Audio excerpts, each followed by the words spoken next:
Alrighty, guys. Good evening. Happy fucking Monday. Hope you guys are having a wonderful evening so far, guys. Tonight we're going to be doing more Overwatch 2.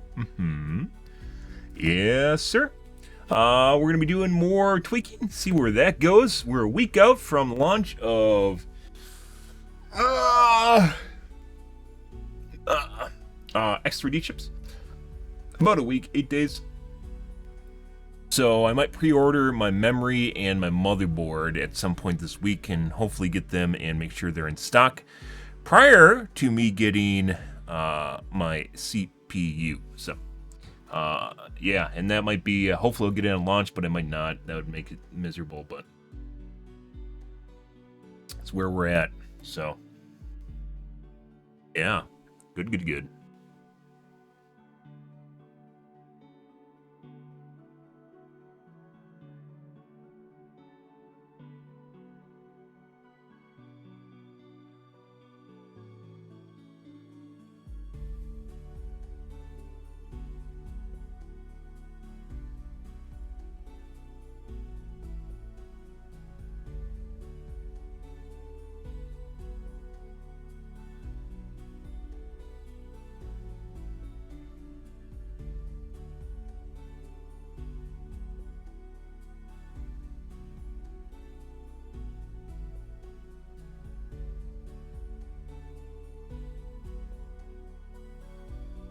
Uh huh.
Okay.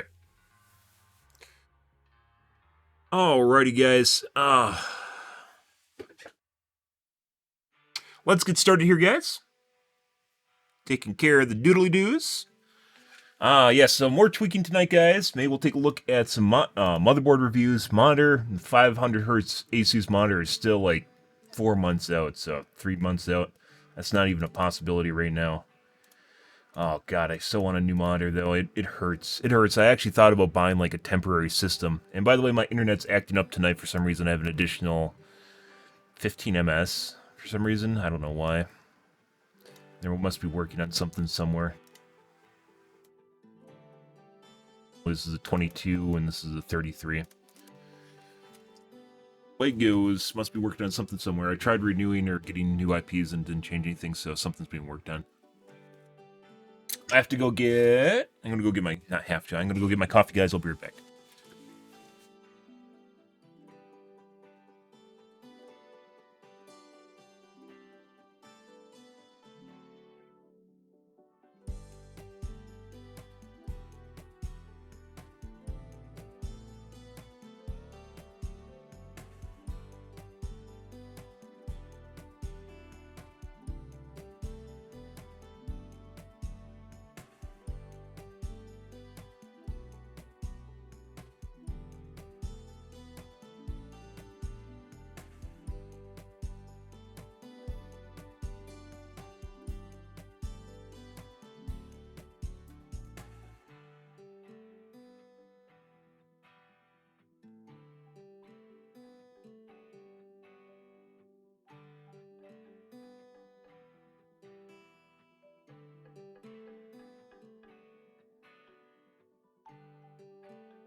Alrighty.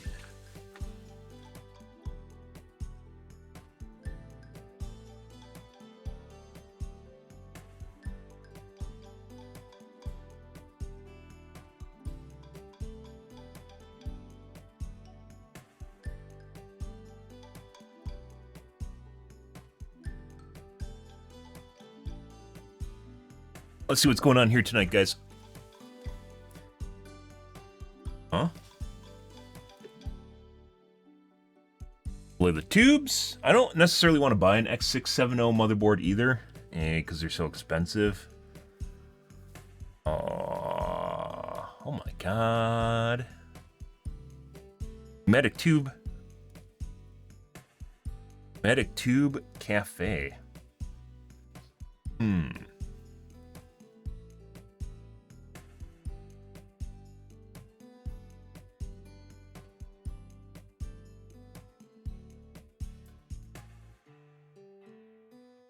Marvel's delayed again.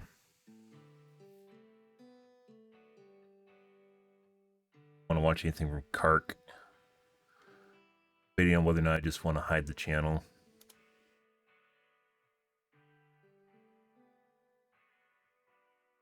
But if you do that, I think if you search, it doesn't include it in search results anymore, which I do want.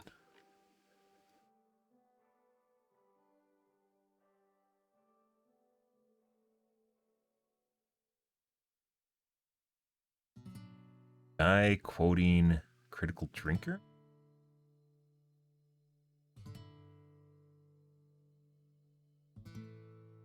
Gamers Nexus Tours facility. What we got here? So we might take a look at the X670 motherboard review. Now actually in the buying mode. And I don't think I even want an X670E. Yep.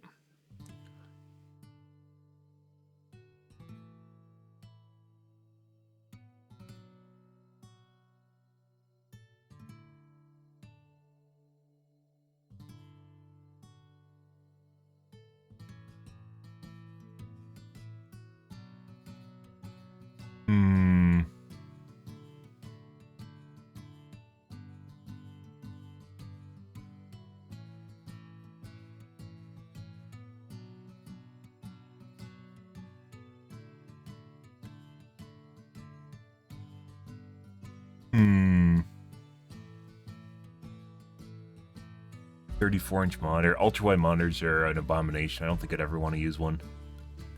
Because of the problems with compatibility that it presents, is something I don't want to deal with in gaming.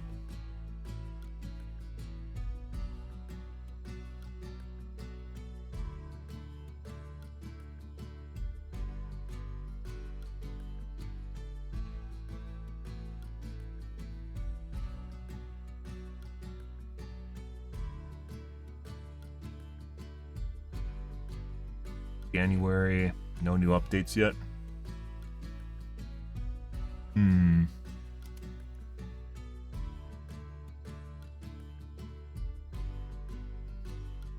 Guess we'll take a look at this.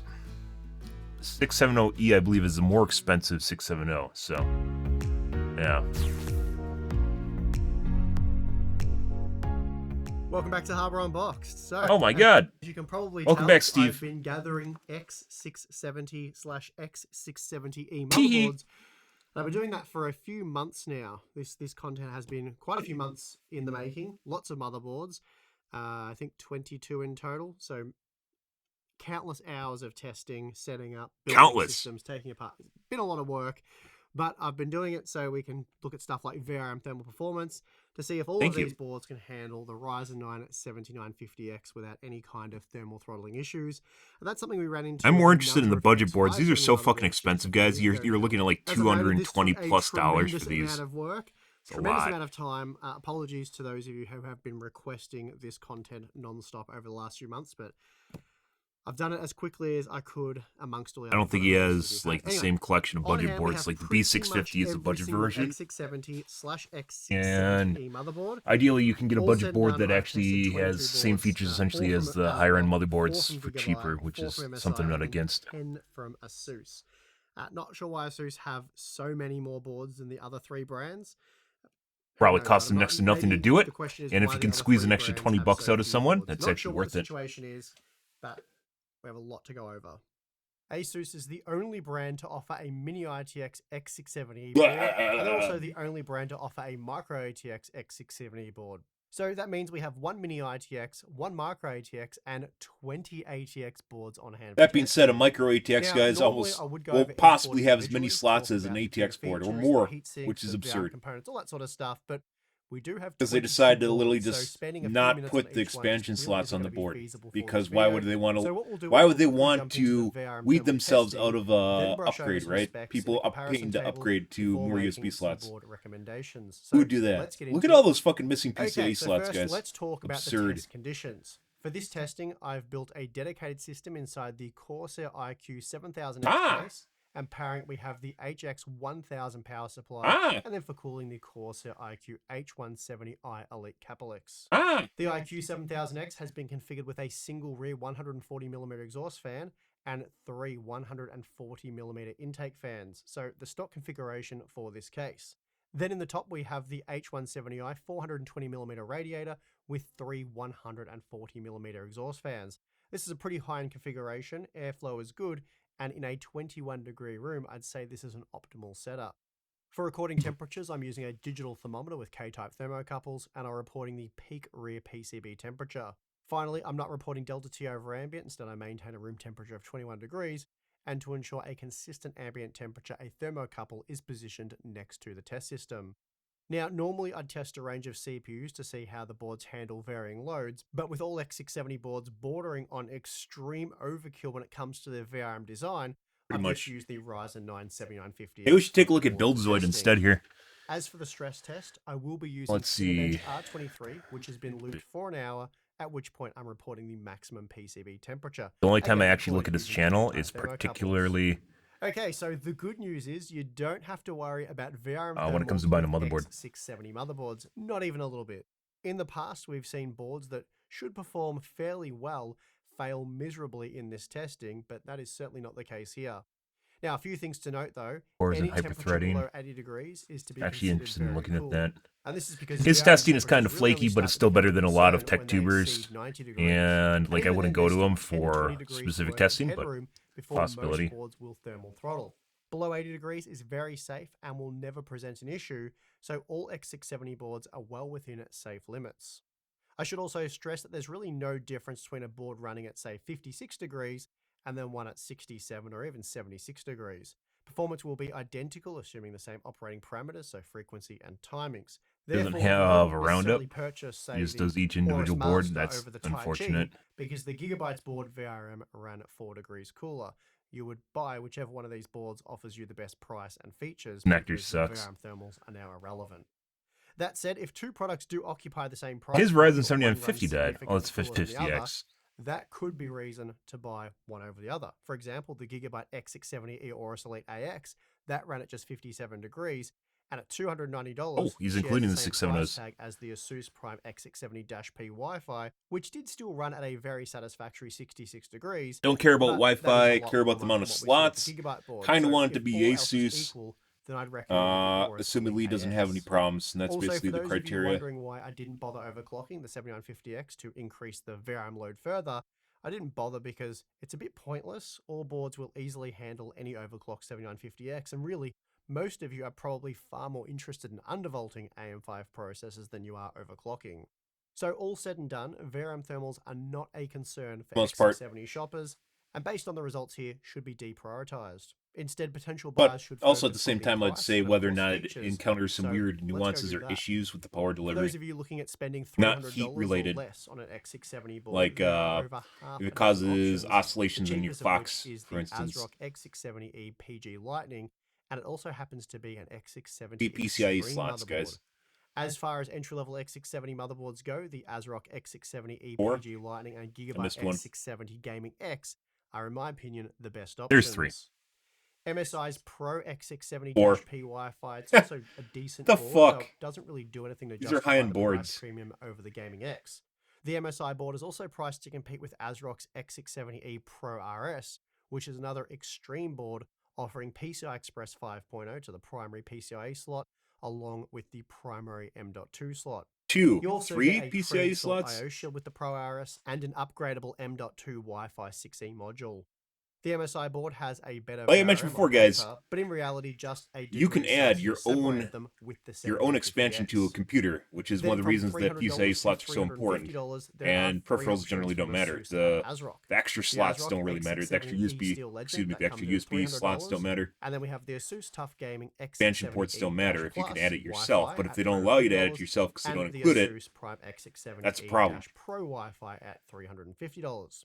The TUF Gaming and Prime are basically the same product. The Prime just gets an extra M.2 heatsink, onboard buttons for power and reset, an easy to access release for the PCIe retention mechanism, and better RGB lighting. Hard to say if all of that's worth the extra $20 though. In terms of value, the Steel Legend offers basically everything you'll find on the TUF Gaming, so at $30 US, it's a good deal, and at a $50 saving from the Prime Pro, it's probably the better option here as well. So unless Asus can get the Prime Pro within $20 of the Steel Legend, I'd just go with the ASRock board. From there, price Never buying an jumps up ASRock to board ever again. $420 for the Asus ROG Strix X670E-A Gaming, $440 for the Asus ROG Strix X670E-F Gaming, and then $480 for the MSI MPG X670E Carbon. There's also the $460 Asus ROG Strix X670E-I Gaming, $60. but that's an ITX board, and it is the only X670E ITX board on the Crazy. market, so I guess if you want an ITX board with AMD's flagship chipset, There's a point to be made there. There's only one mini buy ITX. this Mini Asus ITX is model. a very The ROG Strix X670E-I Gaming, though, exact it is a very standard, I guess you impressive could say, ITX very motherboard niche standard using there. 10 110 amp power stages for the V-core. It ran very cool, and although it features active cooling, it was always very quiet in our testing. Admittedly, though, I did test it under the same conditions as all other boards, so in a cramped ITX case, it will likely run a little bit hotter than what we're showing here, but I am confident that it's up to the task. You also get USB 4 support, 10 ports on the I/O panel, high quality external audio, 2 M.2 There's no ports, criticism of the 2.5 PCIe gigabit slots or LAN, lack and thereof. Wi-Fi 6E, so it's a super well equipped ITX motherboard, but of course, it's not exactly cheap. Obviously, mini ITX only has one As for the slot, Strix but X670E micro ITX think of up and to Strix 4. X670E Just talking in general. these are essentially the same motherboards with just different styling.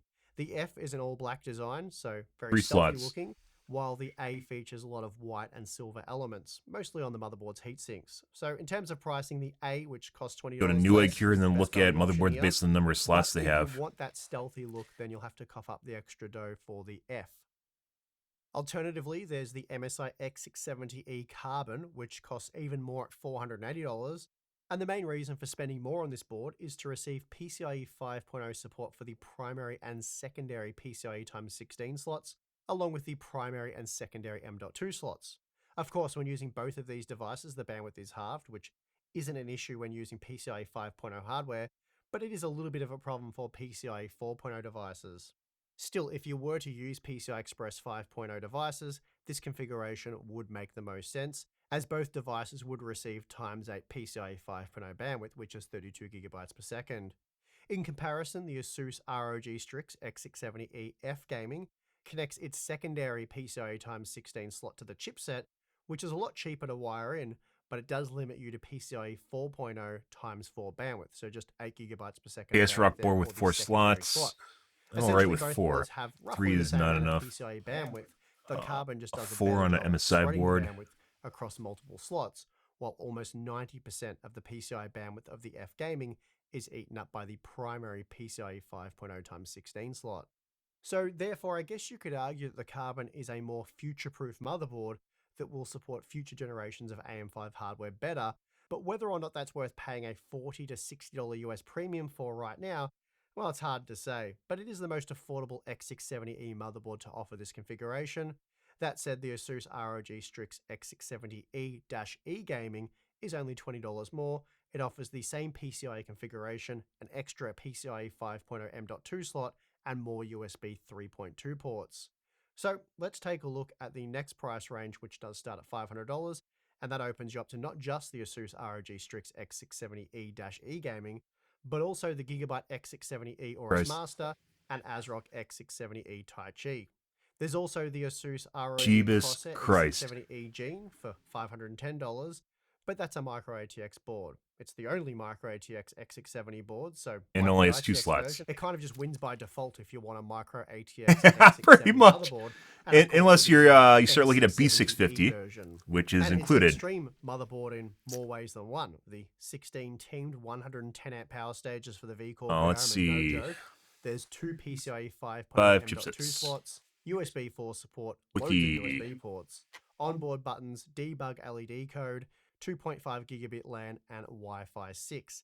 It's an impressive but also ultra expensive M-ATX motherboard. As for the other 3 options, I think the least impressive is the X670E Aorus Master.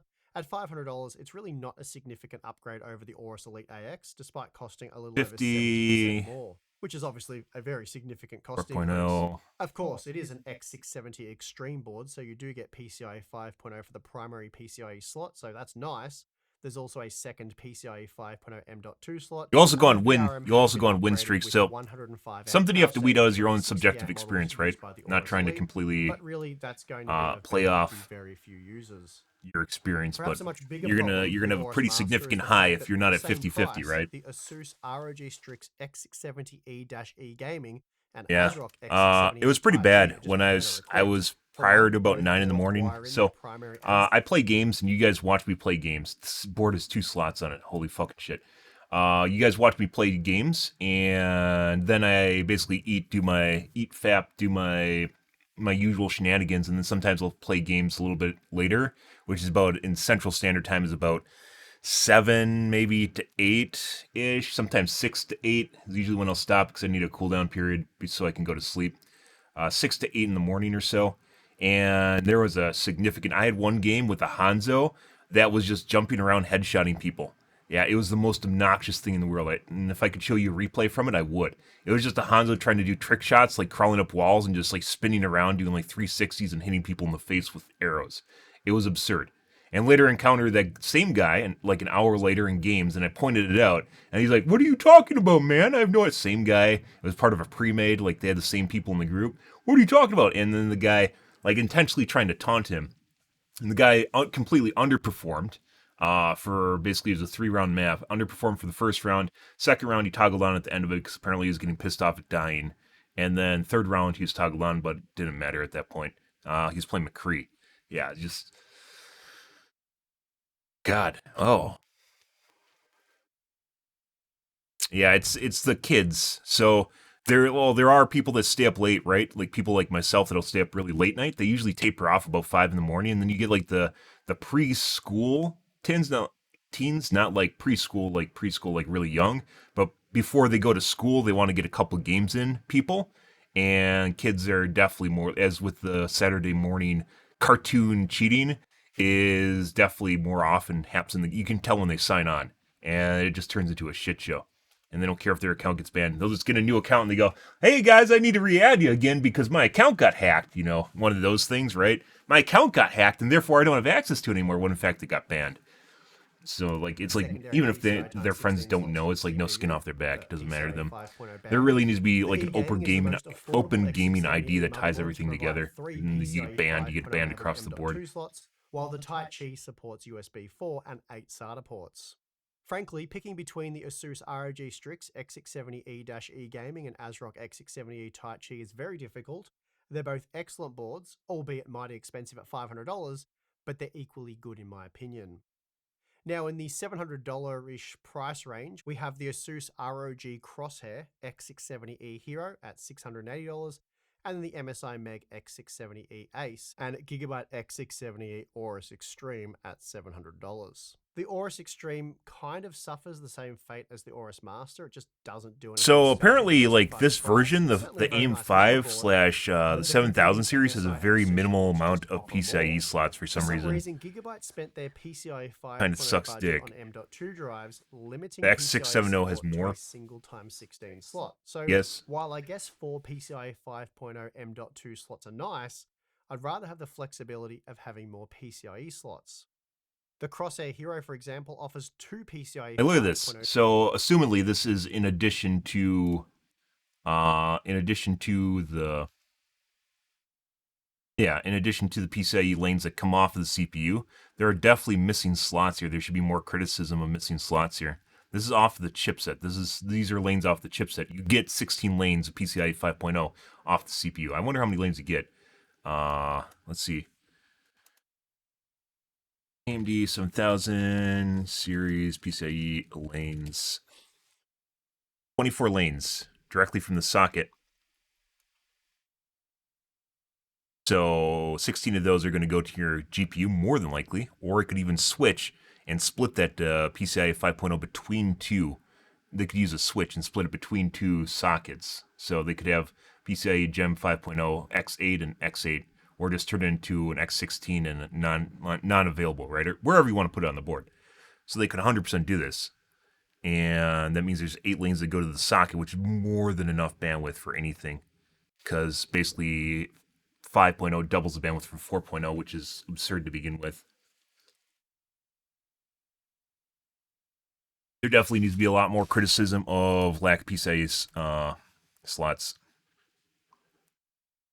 Times 16. The thing was everyone was using voice and it taints it at WK. 5.0 M.2s, as well as a single PCIe 5. But you're playing comp or are you playing quick play too? Because most comp games are twice as long as quick play because you go through flip sides, right? Exception being cap points and push, I believe. But I'm not entirely sure on that. So and a single onboard PCIe 5.0 M.2 slot. Another reason quick play is fucking stupid. It's not really casual. M.2 slots, providing half a dozen M.2s in total. Good. The Ace also packs it could be they're doing some tweaking. It could be the banned a bunch of people too. Ports, while the Crosshair Hero provides actual comp. Yeah. For me though, the fact that you get 10 gigabit LAN with pretty good Ace is a nice bonus. And although the Aorus Extreme also you're what rank are you to plat? It falls short when it comes to USB and PCIe support, in my opinion. So of these $700 boards, I believe the MSI Meg X670E Ace is the best option here, thanks to its superior PCIe configuration. Oh shit, 3 slots, only 3. Support when compared to the Aorus Extreme, and network support when compared to the Crosshair Hero. Then finally, we have the super stupid expensive motherboards, the ASUS ROG Crosshair X670E Extreme at $1,000, and the we don't care at all at this point MSI Meg X670E Godlike at $1,300. So if for some reason $700 US isn't crazy enough for an AM5 motherboard, ASUS and MSI have your covered. Here I'm looking at $180 motherboards, really guys. An awesome looking motherboard, but I'm not really sure what it offers over the Ace, other than the fact that it's yeah, a really awesome looking motherboard with a couple of nice features. It costs $500 more, so that's an 86% price hike. And I'm just not exactly sure why, other than, yeah, like I said, it kind of looks cool. Yeah. The I/O panel features one less USB Type-C Bastion, when he and goes one into less his Type A, and for that when he goes trade-off, into his it tank mode, picks has up to be handled with 2.5 care, and a gigabit lot of RAM people in don't. addition to the 10 gigabit LAN. He's Other than actually that, he might though, be the even PCIe overpowered and M.2 at this point. configuration is the same. He's a So good that's tank to say buster, and we've very talked good, about that, but he but does it is much the more same than as tank the buster, right? Like he $700 can shred MSI board. range. The Maybe only like real give him difference high between amounts of Ace and damage God drop Like off, is the for VRM. instance. And the Ace core So the impacts further a away targets are, the stupid more the overkill damage drops VRM. off.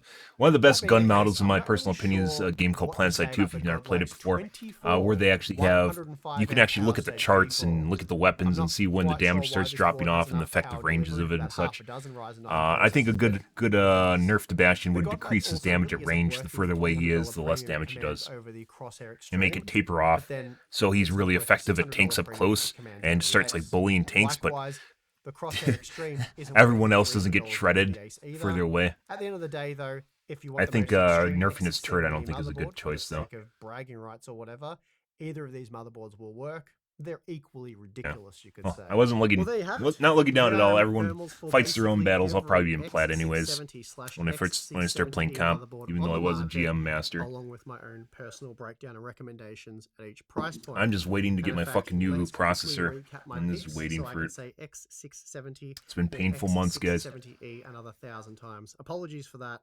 It's just sort of the way it is. The best value X670E boards include the ASRock X670E PG Lightning and Gigabyte X670 Start at Gaming X, 260. along with the ASRock X670E Pro RS 3, and ASRock 4. X670E Steel Legend.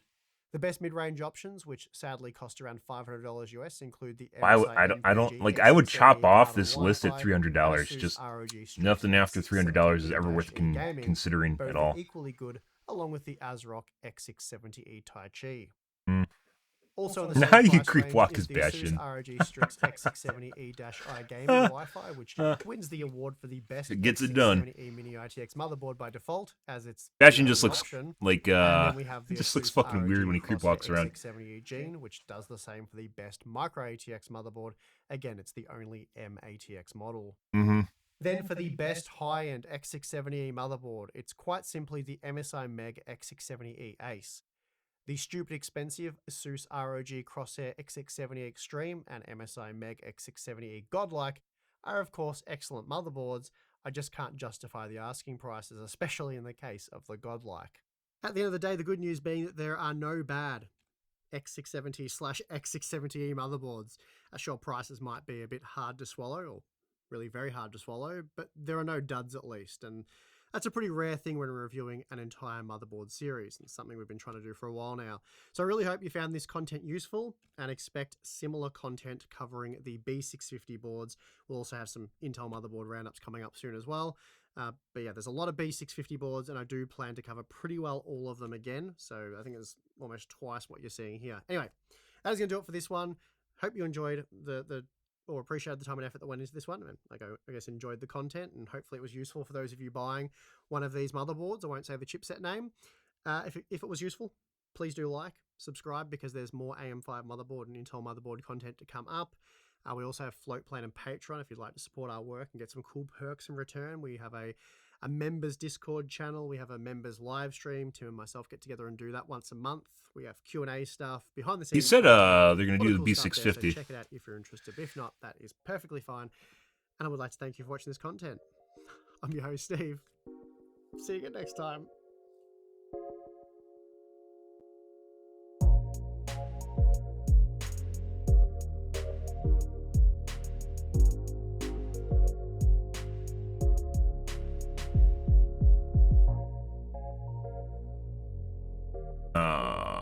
Just find the upgrade to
Hey, Slane.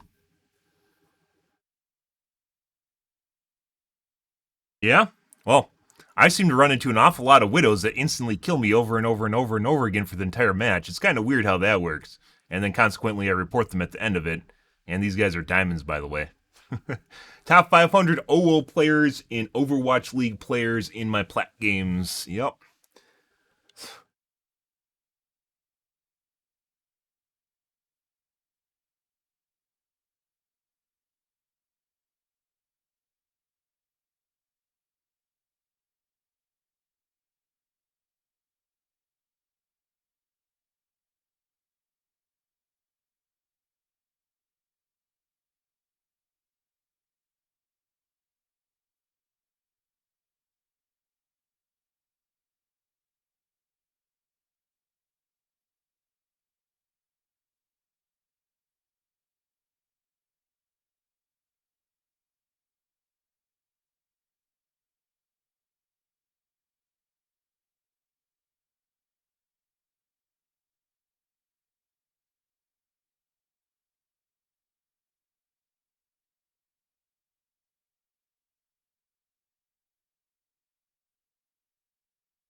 Less team stacks. Yeah, I think once again, like the kids love. I mean, it's not just kids. People just love their serotonin and dopamine, right? And for some reason, they still get a high out of being. A lot of people, like based on playing Dead by Daylight, a lot of people don't think when they're playing with their friends they have an advantage, because they're just having fun, right? They're enjoying themselves, and it really honestly shows. So like they're actually convinced at the end of the day, like they're playing a fair game when they aren't, for the most part, which is one of the reasons that you couldn't do that in Overwatch 1, you couldn't stack and comp because it provides a huge advantage. But I'm not even looking at the X670 boards, particularly because if I can get it through, I might consider something like not that one, MSI B650. If I can get it through a B650 board. Actually, this isn't from Newegg, is this? This is Jaha store. Newegg is 200. Jaw store is an international shipper, I'm pretty sure, so it takes 2 weeks to get it.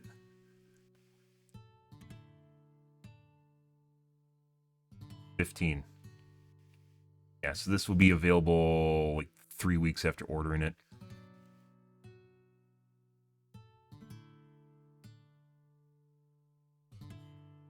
Yeah.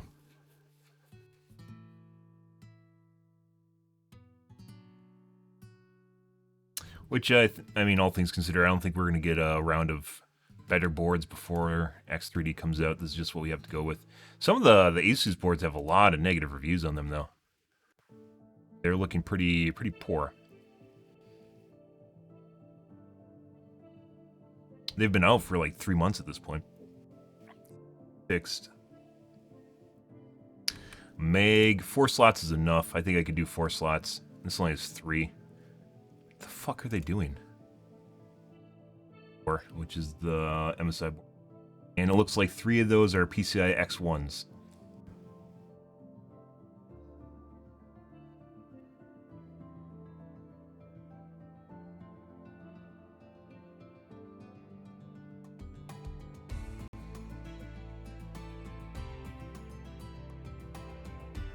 So they can have basically 3 X4s, and they don't.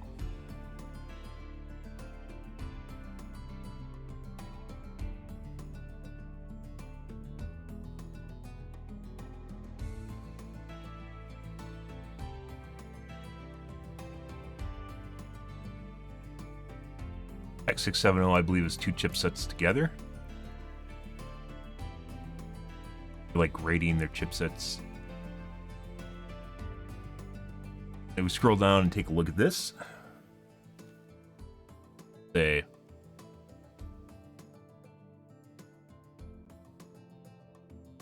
PCIe 4.0 X16 3.0 X1, there's an X4 and an X1. Doesn't make sense because the motherboard or the CPU itself supports PCIe Gen 5. They limit that to X16.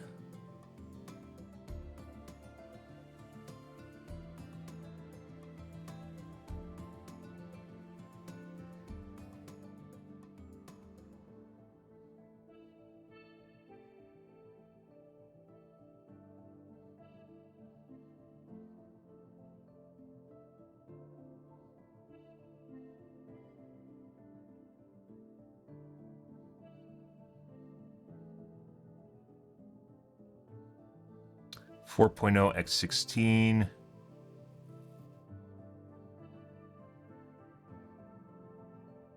PCI Express 4.0 X1. 1 X16. Which X1, by the way, is fine for me. It's fine for almost everything, and an X4 would be fine as well. It kind of bugs me that the primary slot is only X16. It wouldn't be fine if you have a RAID card that you're putting in there. Uses 4 lanes for the M2 slot and of 5.0, and then this itself doesn't actually have 5.0.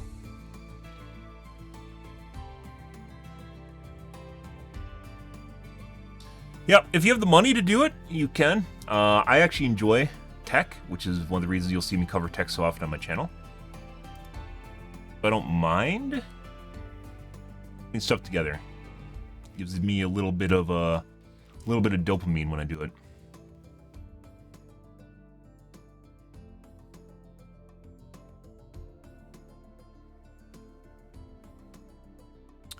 No, I don't care about Wi-Fi.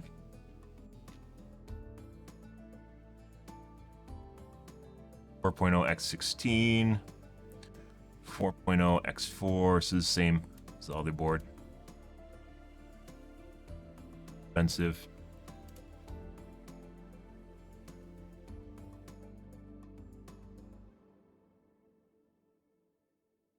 Lots, not doing that.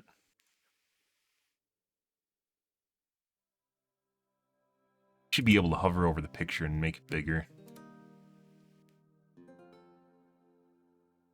Lots.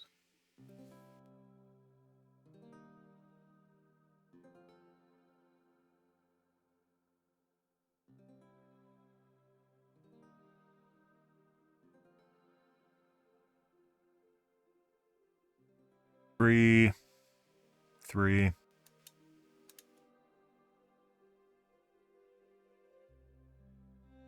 Why is it showing me micro ATX? I have ATX set, don't I? I don't.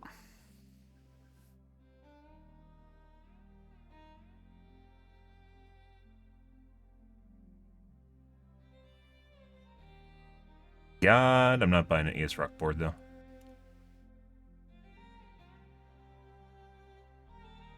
Mixer. It almost looks like a play on DFI motherboards, the old ones, the LAN party boards. Or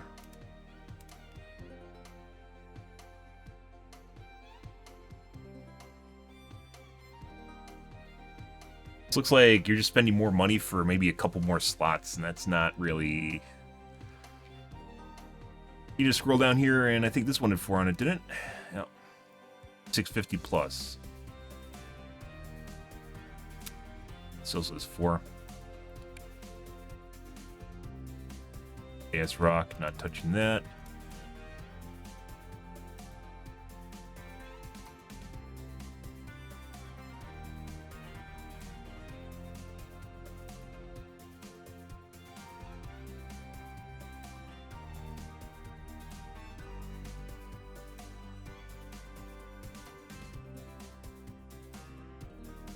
A sign here, wasn't there? Ah. We bottom.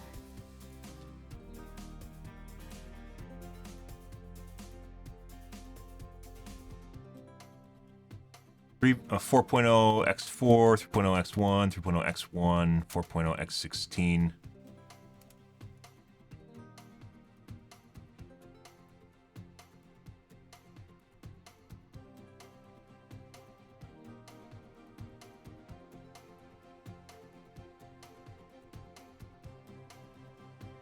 4.0 X1. So instead here, they have their X1 slots here are 3.0. Here they are 4.0.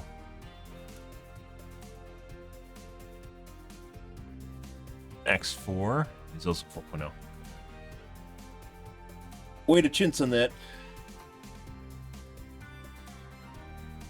Yeah, I don't think even my parents noticed when they got an SSD. It's like one of the things I recommended them buying. Like, it doesn't matter how old your computer is, guys. If you have a mechanical hard drive and you go to an SSD, it's like going from a 60 hertz monitor to a 120. It's even more noticeable than that.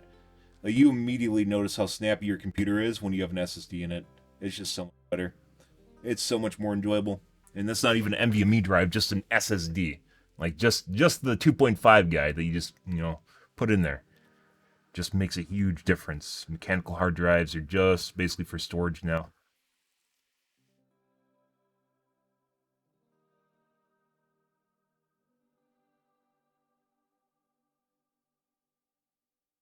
Yeah, so I mentioned this even years ago. When I bought my X570, I noticed they're chopping off PCIe slots.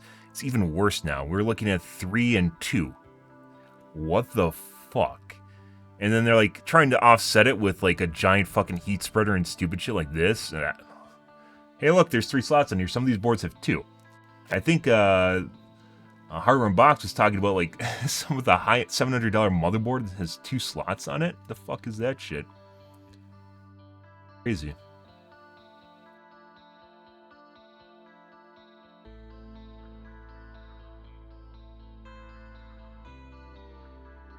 Waste money. Now we're at $300. I don't know, guys. Wi-Fi I don't use on any of my motherboards. No. What does this have for Ethernet? I hear there's problems with the 2.5 gigabit per second slots.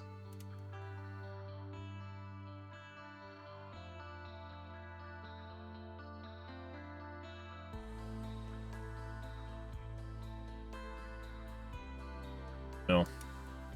I have to wait on that. Yep.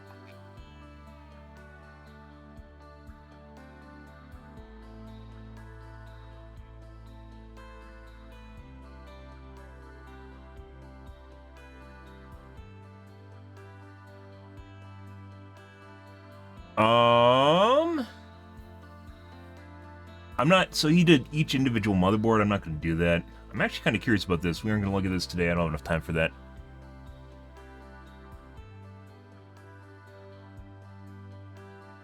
Other than that, raising the voltage makes DDR5 less stable. Yep.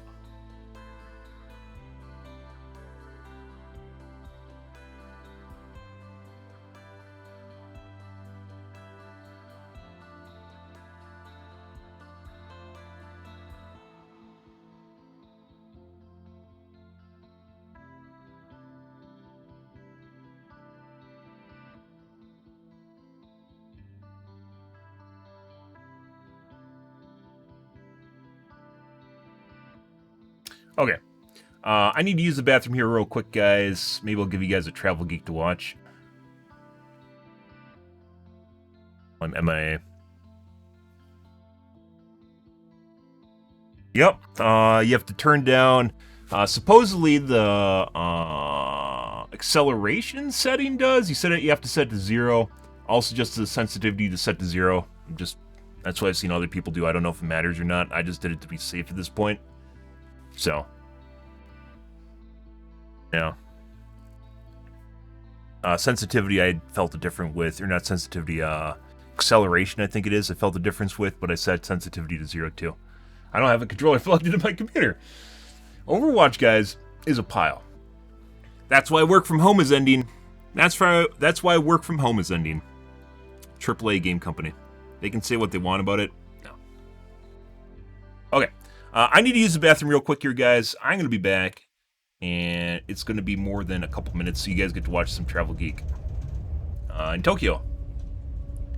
Tokyo to Nagoya through scenic route. Oh my god. Yeah. I need to wash my coffee cup out, too. I'll be right back, guys.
はい、ですか。はい、おはようございます。じゃあこちらかざしてくださいます。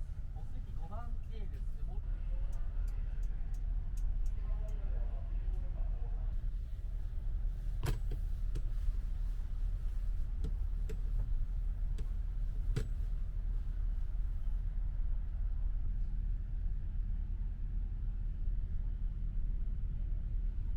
じゃあこちらお願いします。お席が、10番 A です。5点までよろしいですね。はい、10番 A でお願いします。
Alrighty, guys.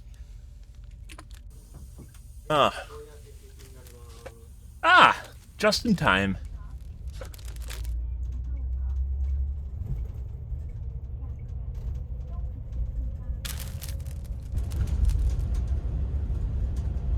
Oh.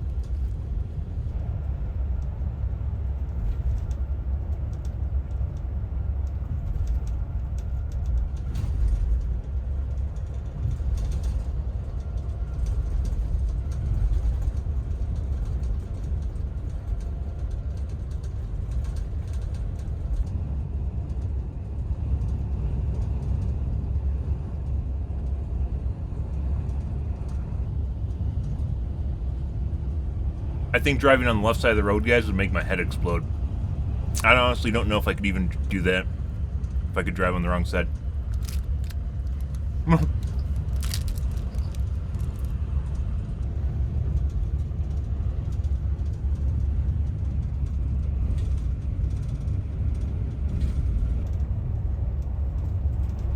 Like if I went to a country where they drive on the left,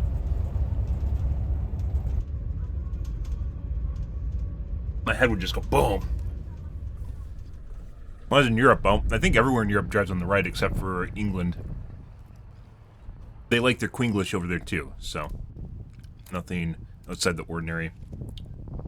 Ah, the vending machine restaurant. I'm actually kind of curious why we don't have better vending machines in the US than we currently do.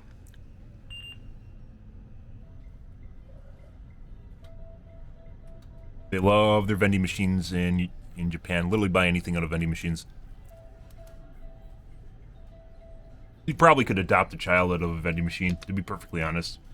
I think there's probably a vending machine in Japan that will allow you to adopt a child.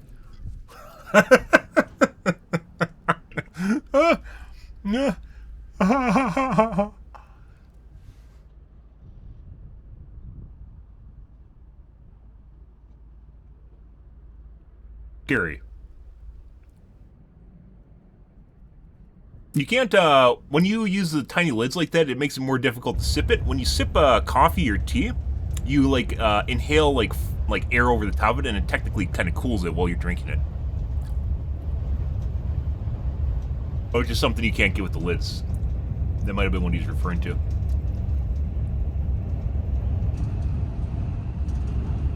I would agree. But lids are a necessary evil for car travel.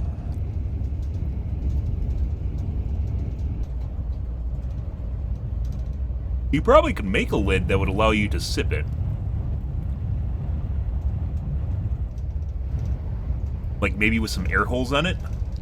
You can kind of sip out of a cup that has a lid like that, but it's difficult.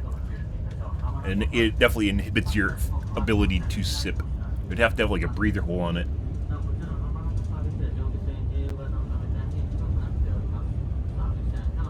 Like you could do it with like a little like nostril port on one side.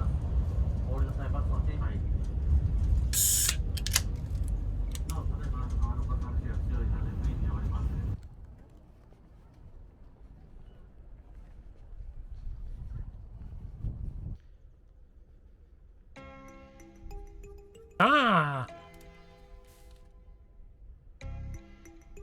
Ooh, a picnic. This would honestly be perfect for, well, obviously P music I use, but shit, name of the game. Like the soundtrack from Star Moon Valley.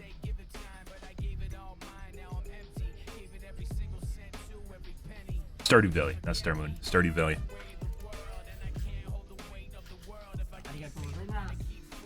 No problem.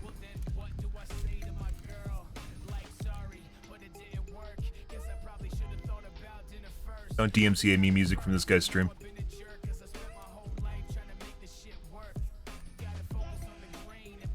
Think Travel Geek.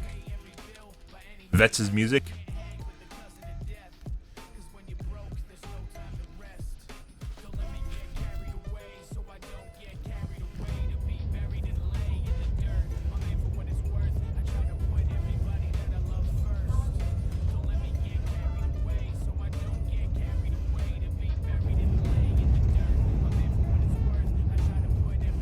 doing an upload in the background here. You guys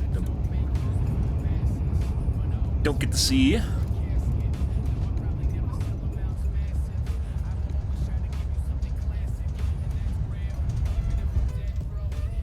Worry about seeing.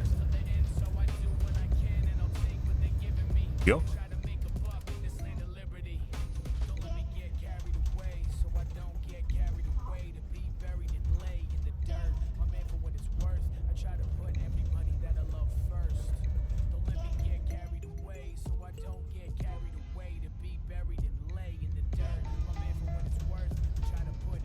Kids running and being happy before they turn into adults and realize life sucks. Aww! Remember that, guys, back in your days when you were a kid and you had nothing to worry about except school? Yeah.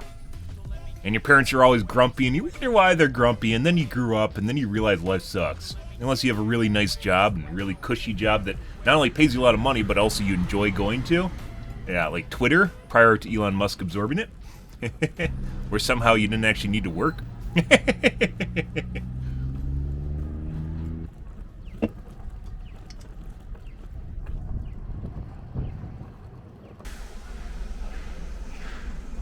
Pretty crazy how many people fault Elon Musk for basically turning a company into one where they have to work.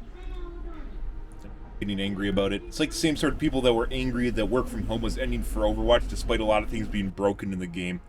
And it just being kind of a shit show compared to what it used to be. Developers not even on the same page with what's going on. And they're like, no, it's the management. They made everything broken. It's the management. It's like someone painted over that. Recreation?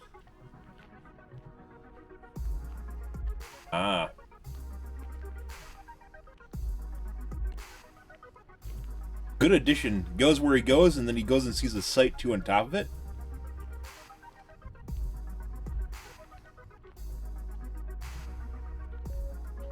Oh. Wrecked. No?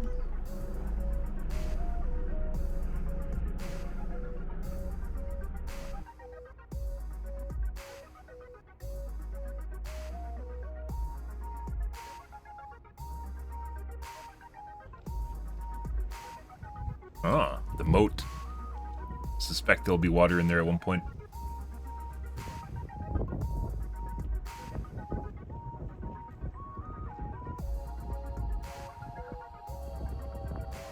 I was actually thinking they got stuck down there, but they're probably actually down there to eat certain types of plants or something.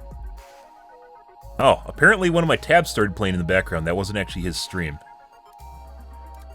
Yeah. That wasn't actually his video.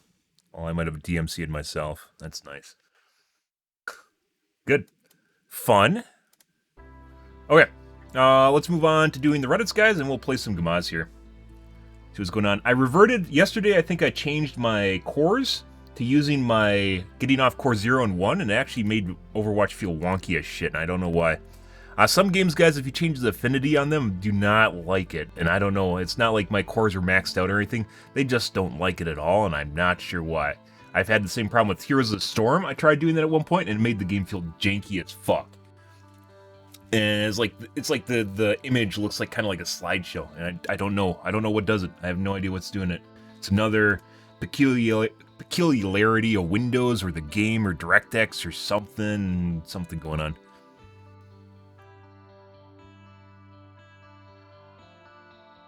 Yeah, that was the thing.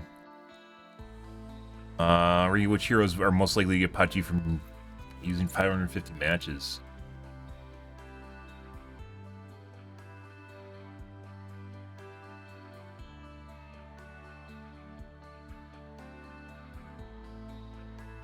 Probably has a lot to do what MMR you're at. Not something they preface lists like this with, but definitely changes the list based on your MMR.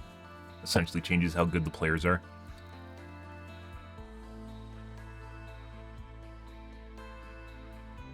When people make lists like this, guys, you have to consider that this is basically objective data from their MMR. And they never preface it as such. Like, they're counting the matches, counting the... I don't doubt their data collection, but you have to understand where the data is being collected from, right? Kiriko fan art. Oh my god, upvotes. Huh. Neat.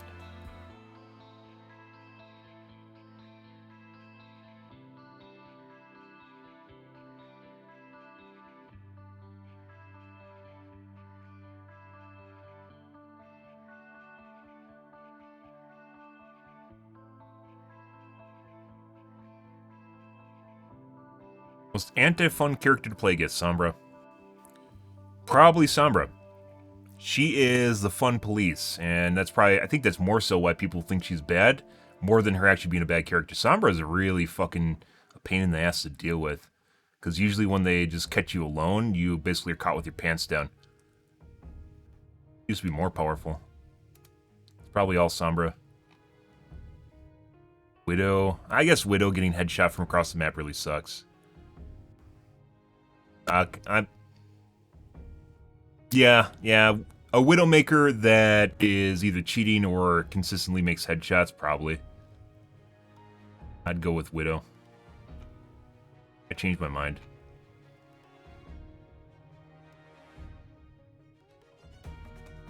Samurai, it's not even close. Yeah, that's what I originally thought, but putting it into context, Widow just stops you from doing anything with a button push. It's kind of like, it's not like, oh, you get to fight back and you're just in a hobbled state. With Widow, you just fall over. Yeah, maybe it's because it's so quick it's almost painless, right? Despite the fact that it absolutely ruins your ability to actually play the game. I'm going to change my mind to to Widowmaker. Farah Mercy. This is someone that can't aim. Yeah, and there's no Widow in this list and no Sombra, which means this guy's low MMR. Yeah. It's a Rhine main, and he's not considering Sombra. Yeah. Low MMR right there.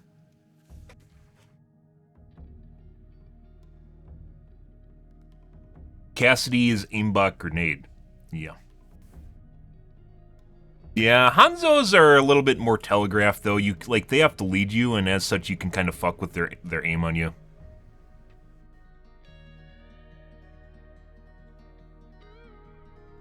Yeah, I think the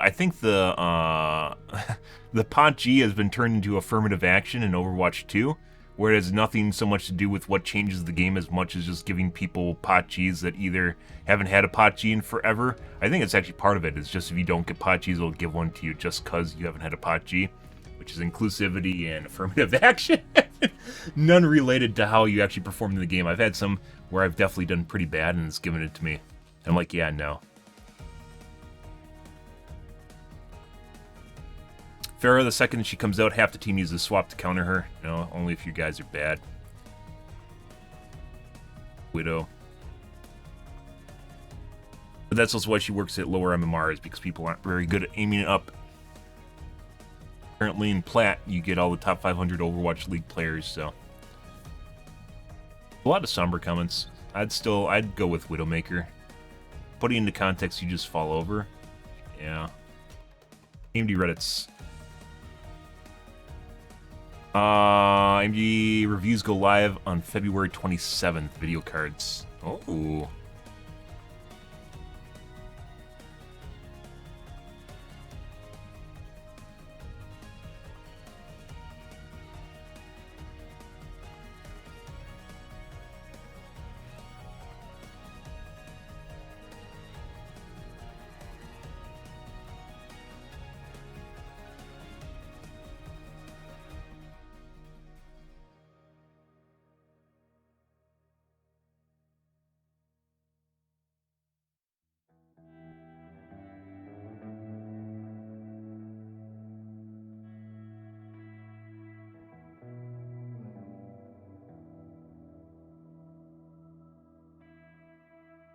In order for me to go to a micro center, which only allows in real life purchases, I have to drive 4 hours, guys.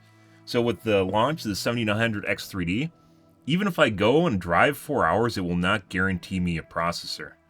This is one of the shitty things, and I'm very certain I'm not going to be able to get a 7900 X3D on the first round, and it might even be a couple weeks before I can buy one. And that's unless I buy a scalped one, and that's really, really, really painful.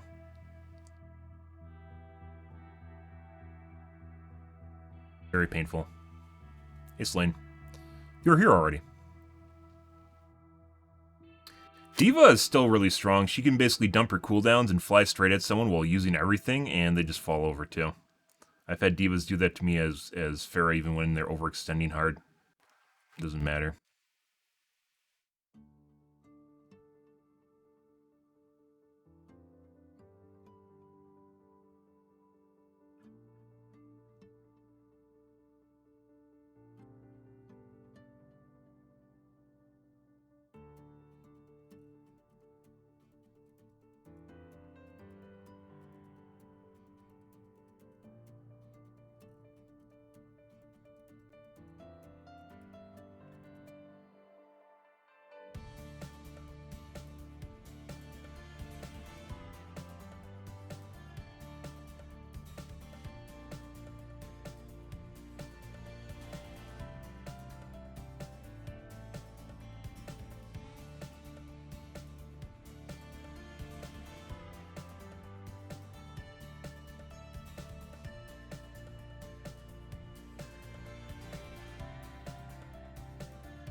They launch on the 30th. They launch on the 28th. I've heard the 28th, multiple places.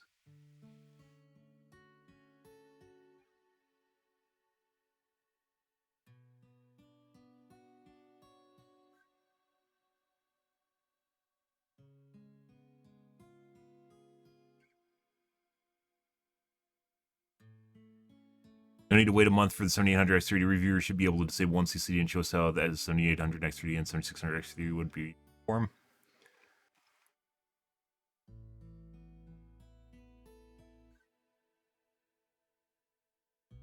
Yeah.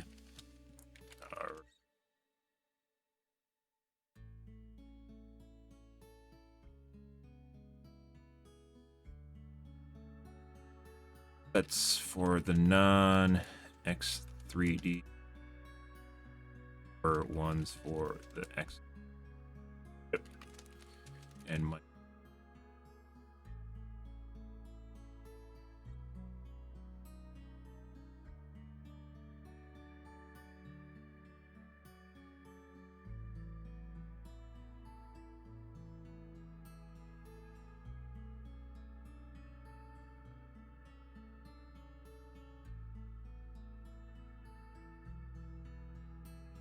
Frankenstein. You mean Frankenstein's monster?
Yeah, it's not just that, but if you split it, if the game uses more than 6 cores, which a lot of games do now, there's going to be 2 cores on the faster chiplet. 7900X has 12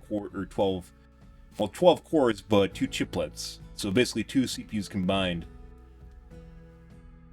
And that means 2 of the cores that it's probably going to use are not going to have the X30 cache on them.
Six by six, I'd also assume it'd be 8x4 to make sense of the product, yes.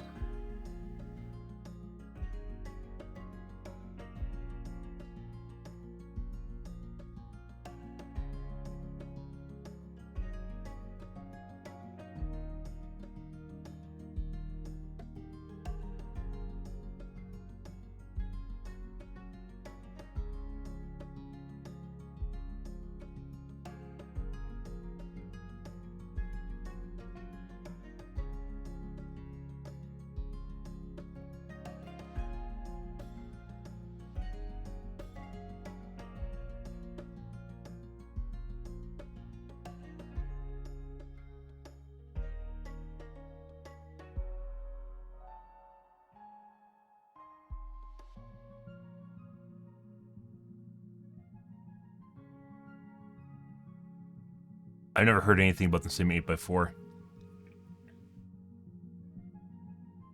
8x4, I might go at 7900X3D. If it's 6x6, I might go 7950X3D.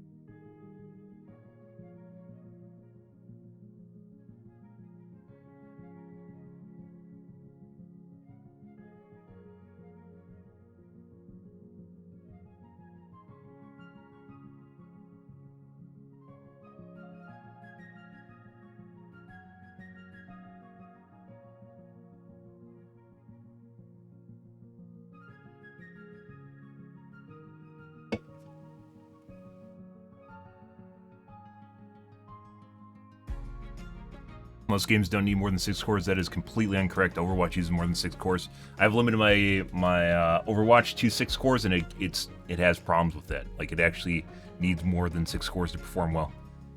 It needs 8. And Warzone can definitely use more than 8 cores.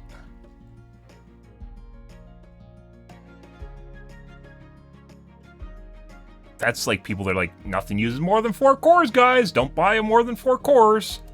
which was rhetoric of Gamers Nexus Hardware Unboxer maybe 2 years ago. They're still vying for 4-core processors, which is dumb.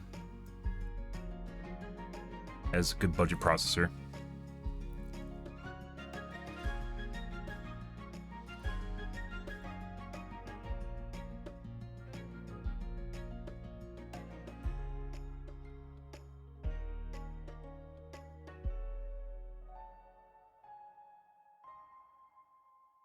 Highly doubt Windows Thread Scheduler becomes GigaChat overnight. Yep.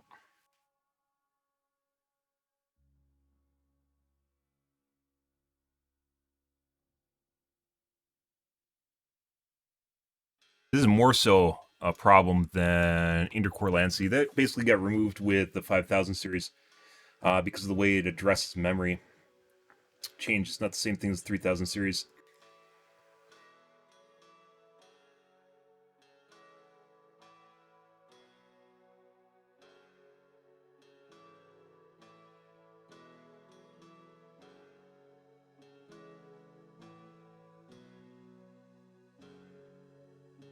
There's a not insignificant amount of people who will cave and buy a crappy 7900X 3DS. I'm one of those.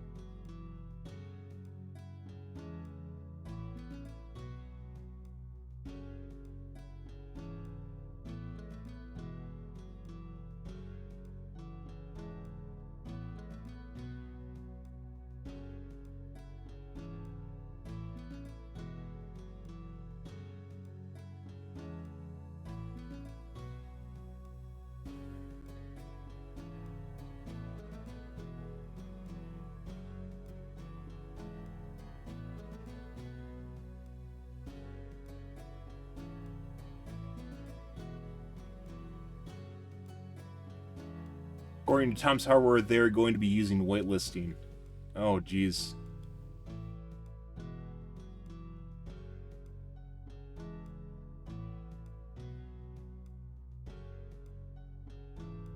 That means you have to spend, I think the price difference between the 7900X 3D and the 7950 is like $200, $250.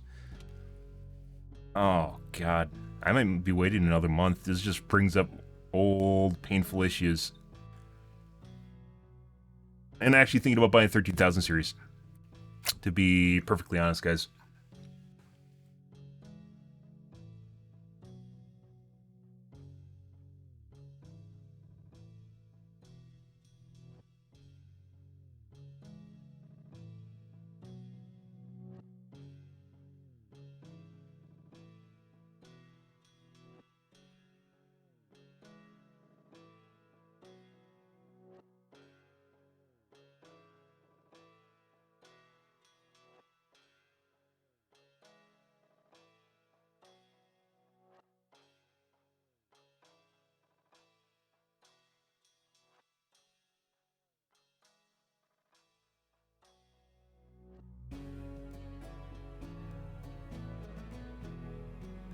I hope it's 8x4. I really do. I kind of doubt it, though. Because there's a lot of products that could benefit from 6 active cores compared to 4. That means that they can do the 6-core models downward with poorly made chips, the ones that are defective.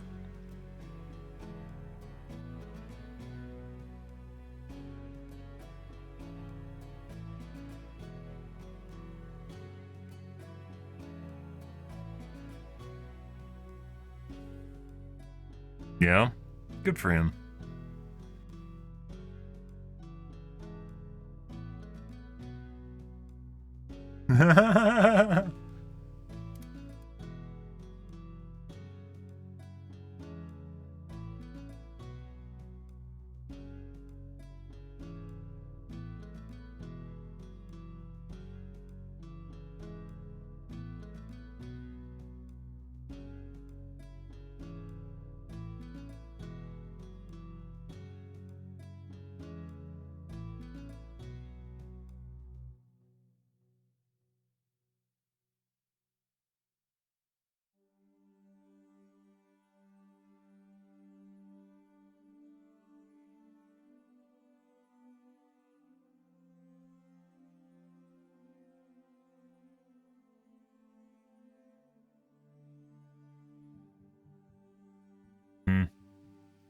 That's part of the benefit of having a pre-made too. I mean, obviously, if you're a big streamer, people are just going to know you and be more likely to help you or hate you. By the way, yeah, one of the reasons I really wish this game had streamer mode.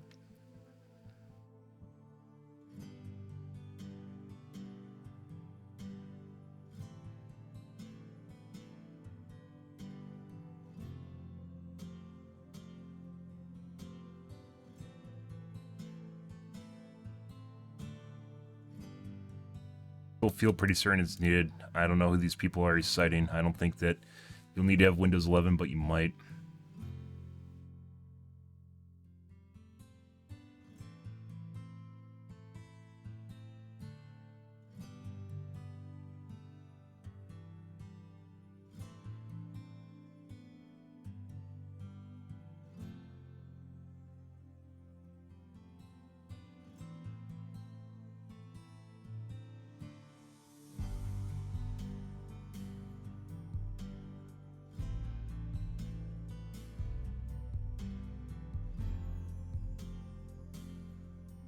Oh, that makes my head hurt, guys. I might not buy it. Oh, I don't know. We'll have to wait and see what the reviews hold for the 7000 series. That's a week away. Actually, was it a day early? 27th, yeah, so the reviews are live a day before you can buy the processors.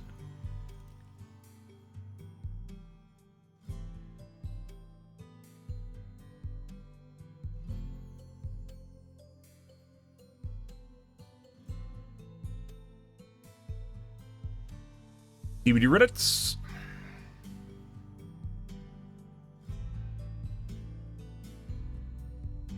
A break from humanoid killers, okay?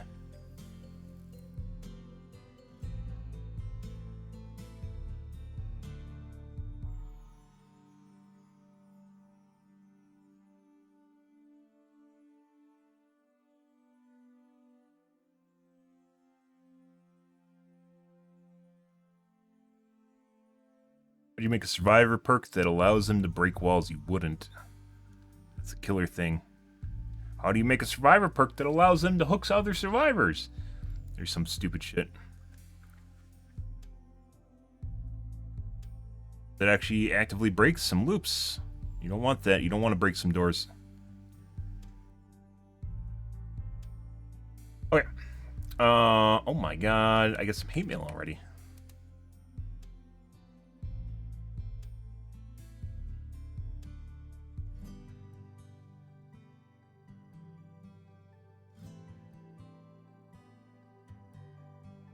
Hey, solution.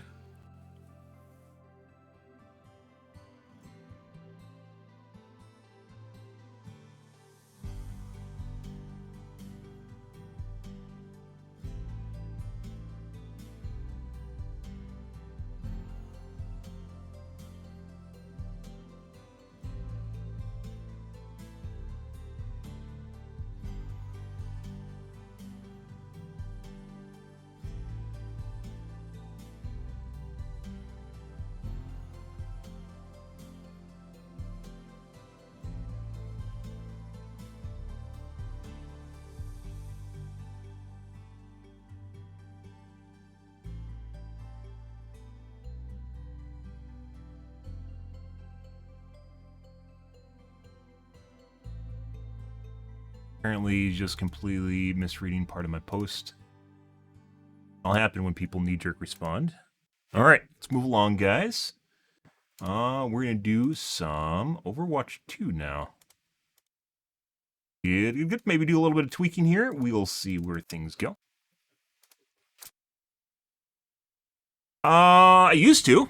Ever since Overwatch 2 came out, I basically transitioned to Overwatch 2. Probably be going back to Dead by Daylight in the future. I streamed Dead by Daylight for approximately 2 years, 2.5 years. I streamed a long time. And there's highlights and streams on my Twitch or YouTube if you're curious about that. I used to make a lot of highlights for Dead by Daylight. Mainly because it's so easy to do things different than everyone else because everyone is afraid to tunnel and camp. And not everyone was good at it even if they did. So...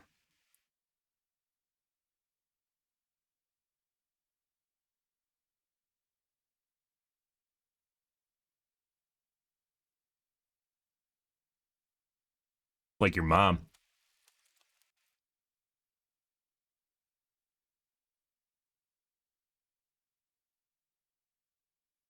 Yeah.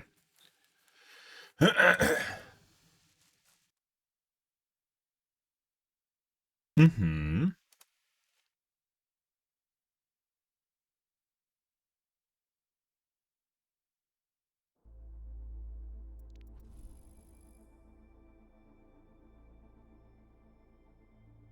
Good, good, good.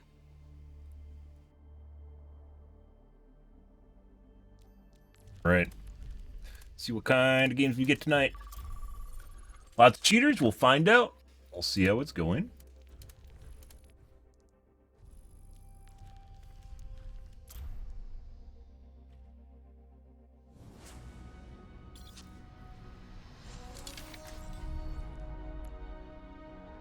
Strike from above.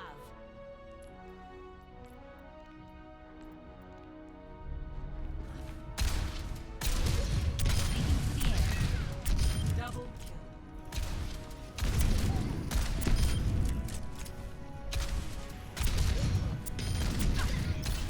Double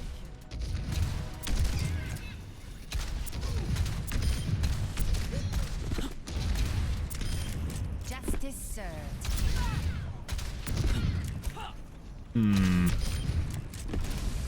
I did change my keyboard yesterday. My cue size on my keyboard, which is something I put off doing until I was more comfortable with my mouse. That's a bit different too. Definitely makes my keyboard more responsive for sure. Like little dances now. All in the air. Increasing altitude. Scatter. Alright, drone. Forgot your parachute?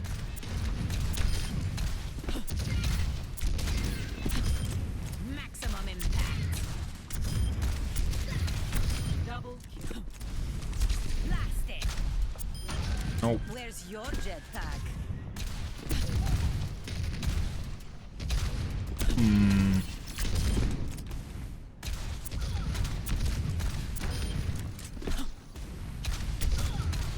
my Google ping is higher by like... I don't think so. Oh. I turned off my FPS cap at one point. I don't know if that's last night or earlier than that. Huh. I wonder. I think it was this morning I turned it off. I'm not sure. Prepare your defenses. Select your hero. Mm-hmm. That explains some of the wonkiness. This game is very wonky when not FPS capped. But sometimes it feels better, and then a lot of times it feels worse.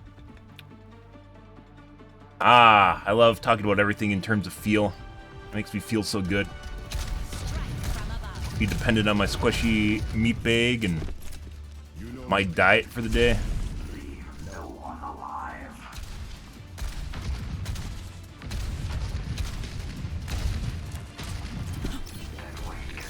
Increasing altitude.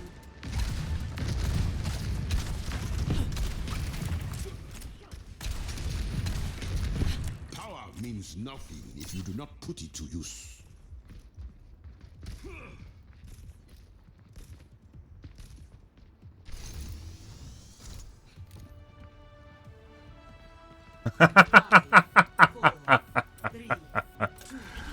One. Attackers incoming. Who cares? That's a widow.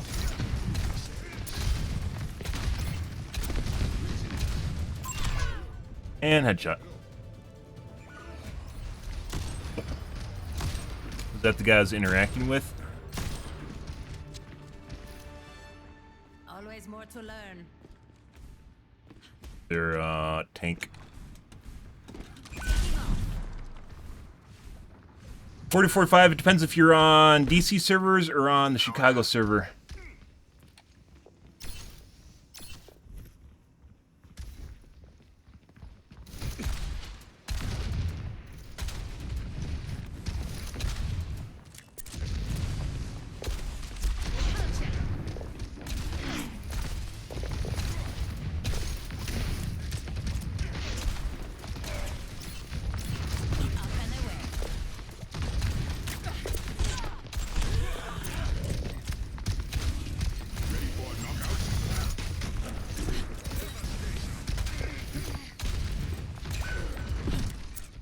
We have a healing malfunction here, guys. And headshot. After headshotting another DPS.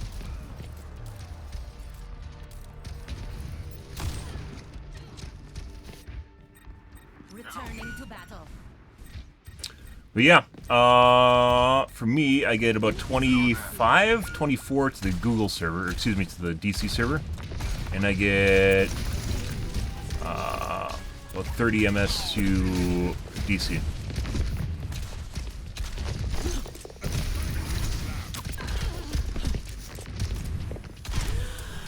I see an enemy. Excellent kill. That's a problem. Yep, and they're pop shotting now. Pretty sure our Widow's cheating.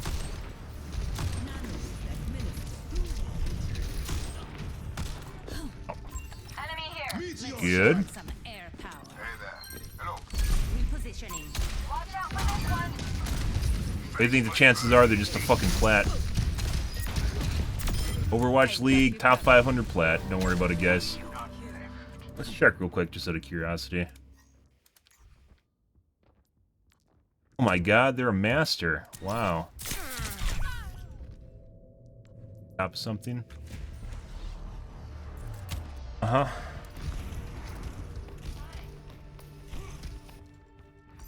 The skies await. On the move. Still better than what it could have been.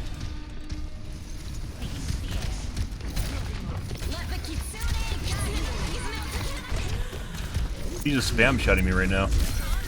No. Uh-huh.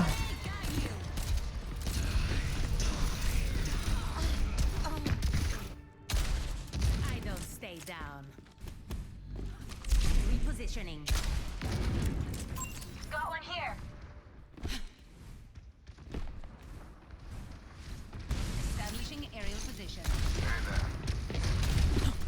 Now she's missing a shitload of shots. She's gonna headshot me again. Now she's headshotting. Now she's hitting all of her shots. Pretty sure we got a toggle, guys. She's banking accuracy where she just misses a shitload of shots, and then all of a sudden she hits every single fucking shot she fires, including spamming shots. 100% toggle, and it looks like banked accuracy, where she toggles off and then spams shots and then toggles back on. Yeah, there's actually a downside when you spam shots like that. When you spam shots like that, it actually makes it so you can't like it doesn't do the same damage. I think it's logarithmic, or at least it should be.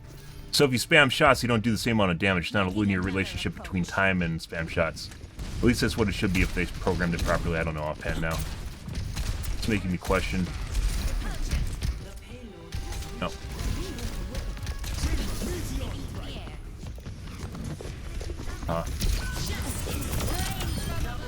He knew what was about to happen. That's why he crept out to shoot me. We're gonna get shot in the back by the sniper.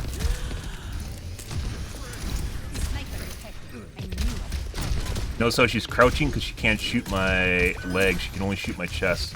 It's one of the few maps where you can do this on. If someone's using an aimbot, it'll almost always latch to your chest or head, and if they don't see your chest or head, they can't shoot you. They have to manually aim, and most people can't. That's why they cheat. Like the Kiriko shooting me without exposing herself. What happens if you go down too far?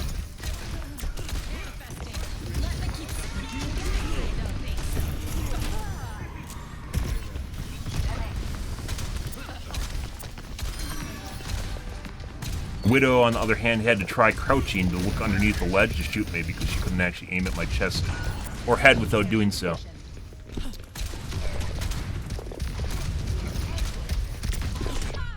And I exposed myself.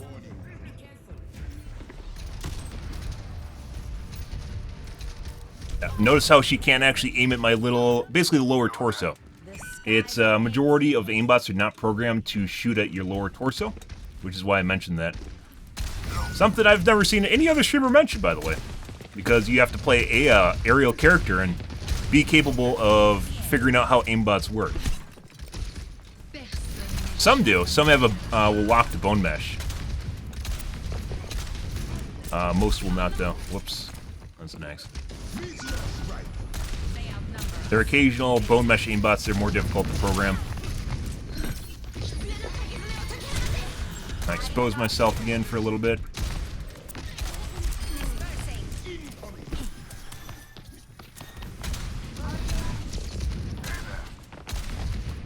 What you'll eventually see is with shit like this is one of the few maps that you can do this on.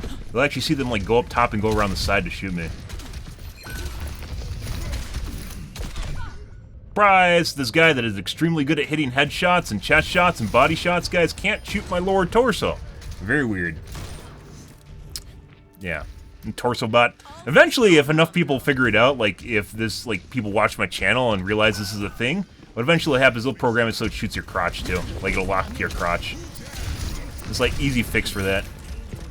This is a very rare case where you can do something like this.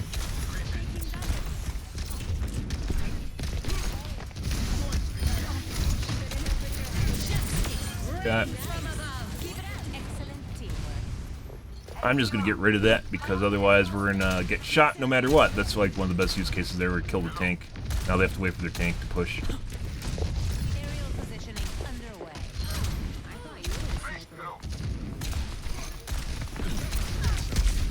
Now we have Doomfist with a chip on his shoulder, which should be fun.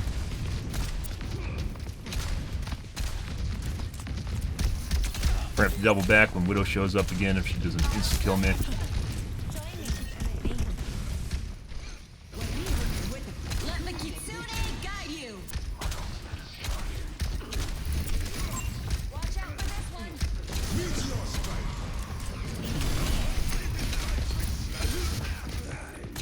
Oh, and went down too far. Shame on me.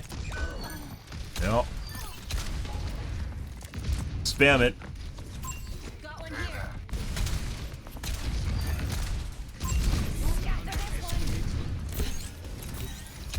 I knew I could count on you. Establishing a carrying position.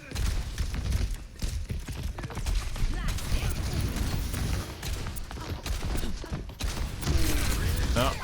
Had to wait for my jets. Also, she might not be the only one that's cheating, but she's the most obvious one on their team, so. You also see other people that don't shoot me. Kiriko could, but once again, you can do that with a more advanced aimbot, too. Anna, we did not see do that. Anna shot me normally, otherwise, though. Once again, when I'm, like, sitting like this and I'm shooting under the wall, they can see my little torso go like this across the way. They can see my torso, but once again, you'd have to actually shoot my torso, right?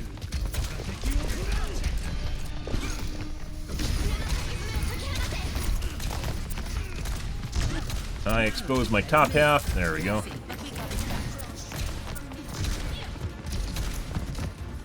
Doomfist up here.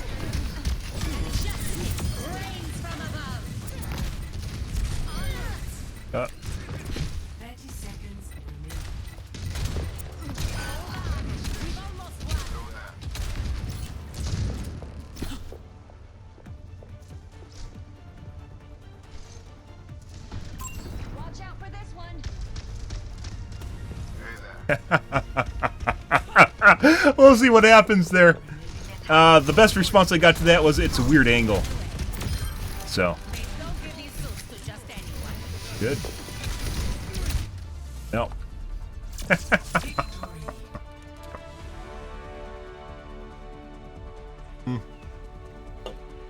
We'll see if we get any response at all.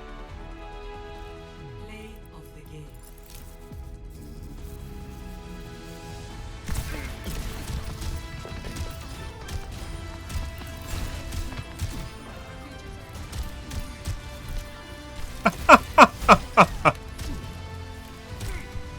Oh, we got it in time. Who cares? People that think the other person's cheating cares, you dumb bitch. Excuse me, dumb person. Sorry. Yeah, if you're gonna say who cares, realize what you're saying who cares to before you open your mouth. Let's go with that. Let's see. I hate people like that that are dismissive and just things that are important, but they don't realize that they're important because they're actually stupid. Yeah.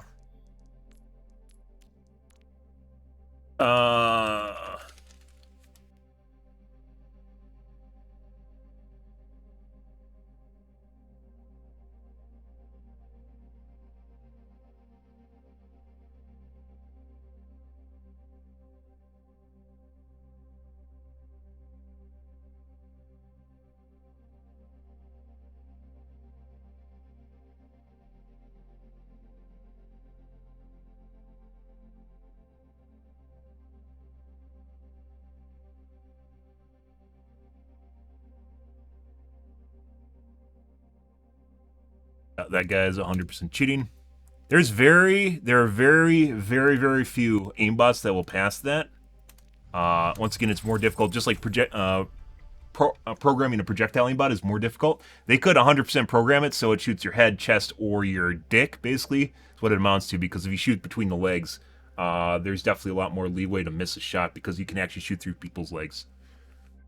Just basically make it to shoot your dick, and then there's no chance that they would miss. That guy, we saw in their point of view that they literally could see my legs and lower torso. It wasn't just my toes. That guy literally... And by the way, if you can flick to someone's brain, you can flick to their little toes. You can flick to their little toes. Someone's head's like this, and someone's feetsies are like this. You can shoot that. Yeah, that guy is just full of shit. Uh...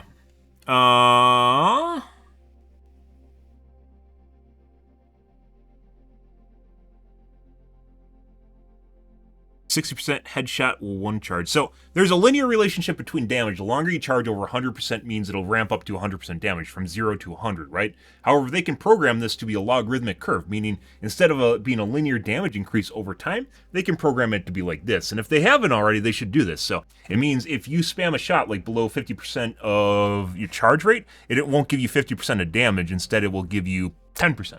It depends on how they program I can't make my fingers go like that, obviously. How they program the damage curve and when the ramp up happens. So it incentivizes you to wait till the end of fire. So you have a more... let's take a look real quick.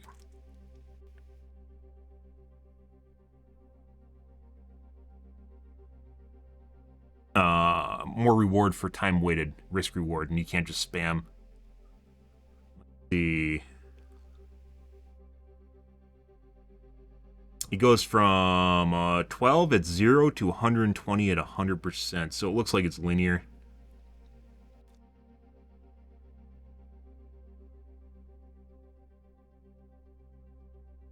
But obviously it's not linear DPS because you have to wait for the refire.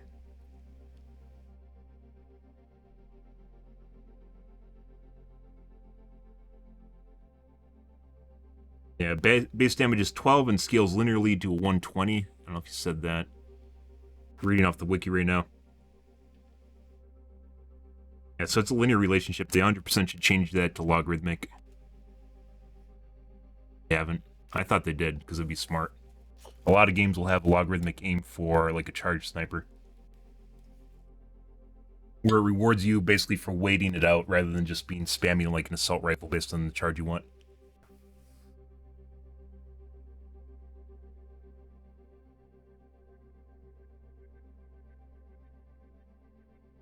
He can't hear shots, so if you watch the kill cam and he's locked, he can't hear headshots. Well, I mean, most people know that aim at your brain. It doesn't matter if you hear headshots or not. That would matter much. It's a good response, though. I gotta take a piss, guys. I'll be right back. Be interesting.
First game. So already got a cheater. Things got a little bit better when we could finally do the dangly bits, as you guys saw. That completely changed the flow of the game and went from them steamrolling us to us not doing super horrible. It's broken. 31 and 6. That's not good. That's not where we want to be. That's not where we want to be at all.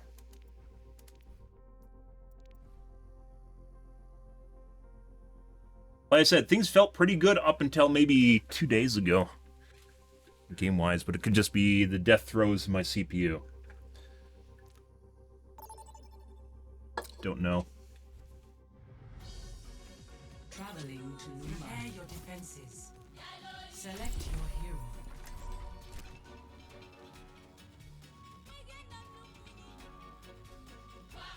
Mm-hmm.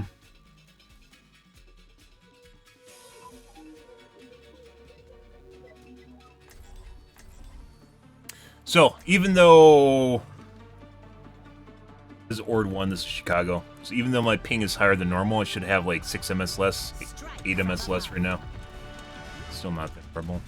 Ooh, I live for this. Up and away.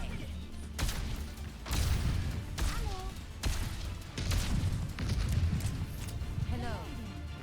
We must all find a cause worth fighting Repositioning. for.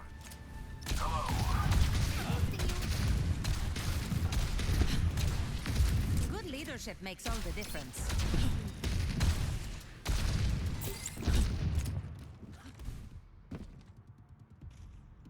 All right. You're wrong. I'm gonna finish this war. Yeah. I will not waste this opportunity. 3, 2, 1. Attackers incoming. Defend objective A.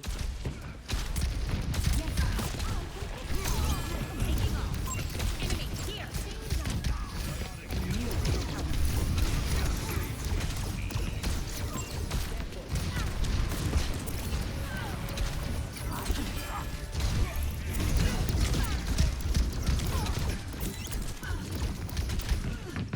Free. I see an enemy. Enemy here. I see an enemy. Repulsion.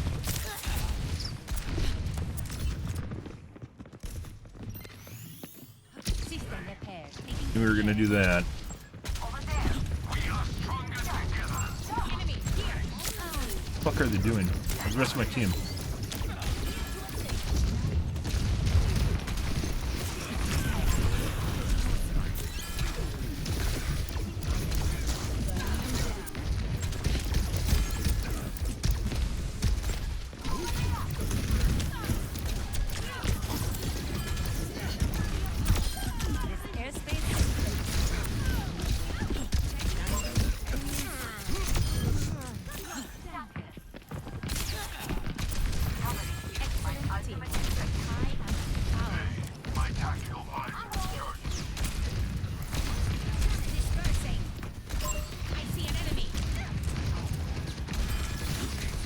One of the things you never see bigger streamers do, by the way, is point out people that are low on health. Because people don't see health bars until they shoot them. Unless you point them out. If you point them out, you can see health bars again.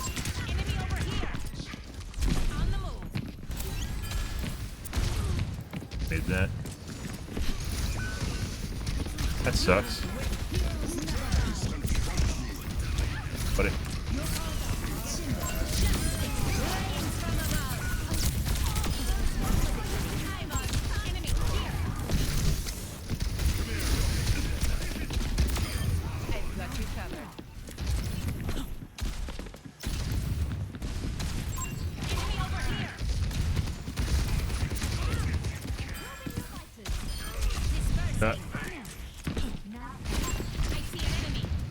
No two-tap, no two-tap, Chan.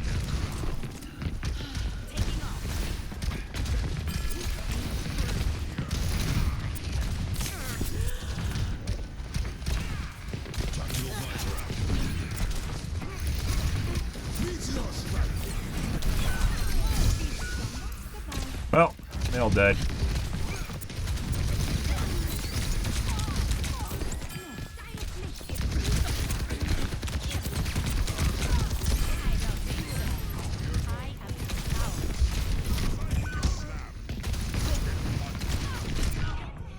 Jesus Christ. Dude, Doomfist, like, no one on our team is handling the Doomfist until I turn around and shoot them.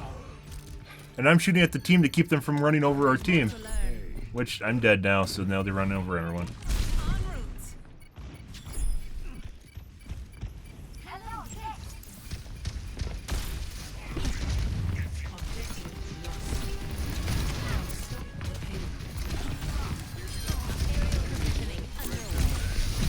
Fucked up.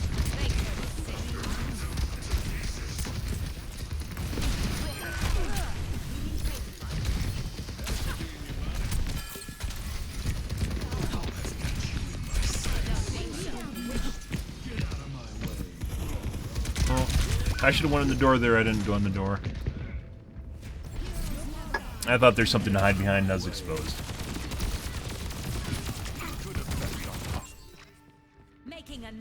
Yeah, no one does because like a lot of people are just like me too, monkey see, monkey do shit. And they don't do it unless they see other people do it. The big streamers, like just like talking about tank busting, don't talk about the ping system. Ping system is very important. Mainly because a lot of people aren't in comms, which I don't fault them for because comms is a shit show and it actually just ruins games for the most part. There we go. And it actually gives you meaningful call information that you need when you see it, right? When you say someone's won, which has been perverted over the years, right? So people say someone's won when they're at half health or 3/4 health, just because they shot them a lot and they feel as though they should be at one shot when they aren't, right? You know, they say one, and then now there's actually one, right? There's one shot, and then there's actually one shot. Also, I hate these vines. Some you can shoot through and you can't. You should come out of this window, Doomfist. You should come out right here. Yeah.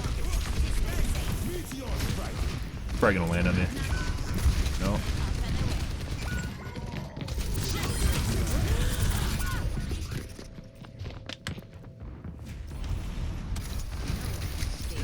We lost our healer. Literally, no one's fucking dealing with this Doomfist except for me, and I'm trying to hold back our team. We have a tank here somewhere, by the way. Doing something. And I lost my Mercy heal bot.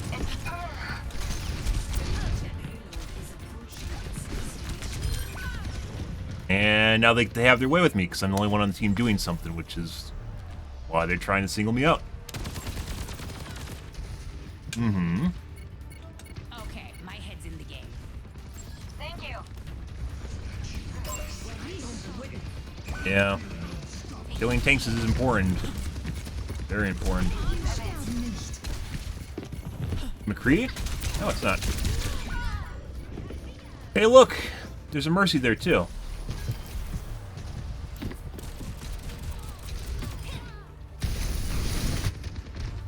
Good.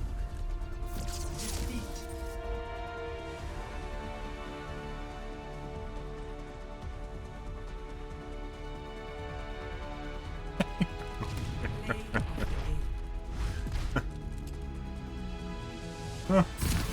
Justice reigns from above.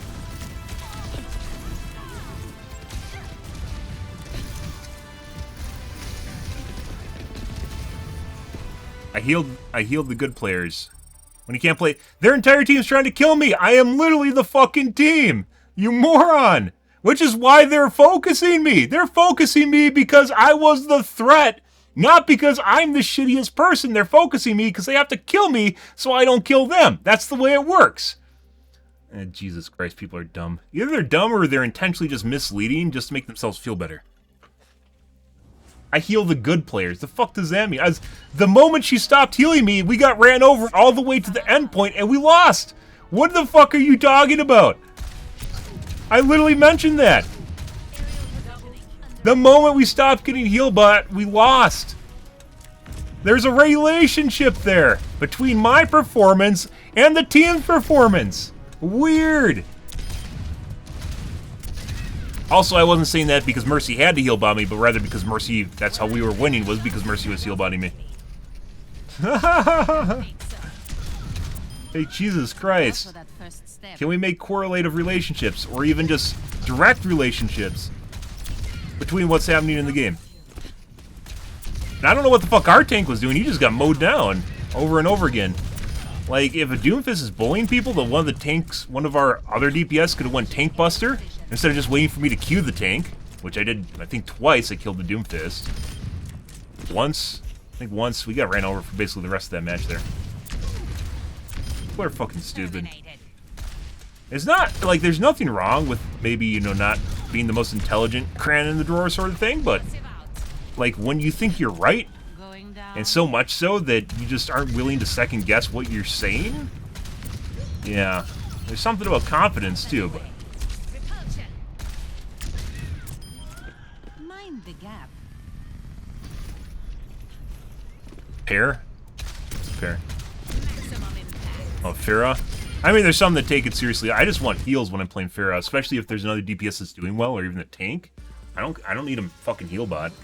I just need someone that'll occasionally heal me. In that game, I was literally the only thing keeping the team up. And when we lost that, we lost the game.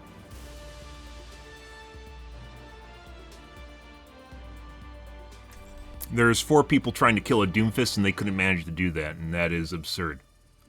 Yeah. And Doomfist isn't really like Ball in terms of how annoying he is, and you can just run away.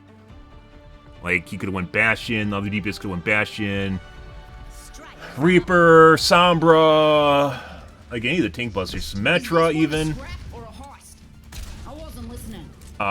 We could have got like a Zen. Does Zen orb the tank? Did we have a Zen in there? I don't even know if we had a Zen. I don't know who the other healer was. A Kiriko. We could have got a Zarya to do more damage, to punish him for trying to dive on people constantly. Like anything. Really anything at all. We could add a Ball to go fuck with their team while they're trying to mow us over, while the 3 other people are dealing with the DF. There's a lot of things that could have happened there that didn't happen. We're going right there. Yeah, I mean, she is really good at healing people below 50%, so. Hey, guys. Uh-huh. Hey, buddy. Bye.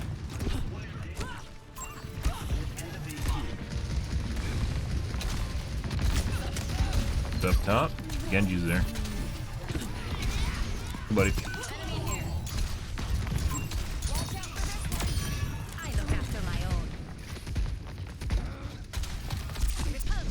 That's not what I wanted to do.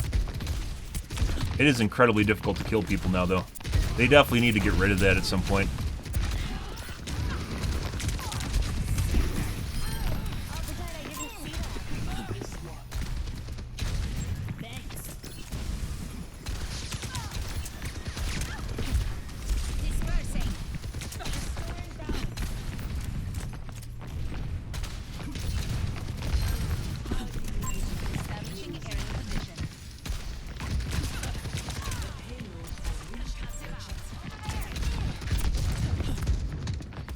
Like, I'm getting pretty good heals here, even though they aren't heal bodying me. I mean, I have the Zen Orb on me.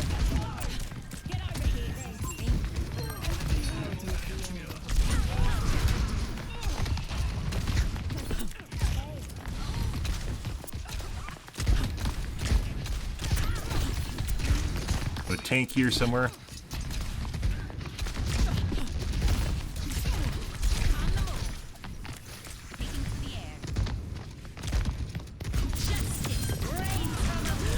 I didn't kill the Mercy. She's gonna get res off. How did I not kill the Mercy? I have no fucking idea. I have no idea. She's standing right in that shit, guys. And res. So another thing that big streamers don't talk about is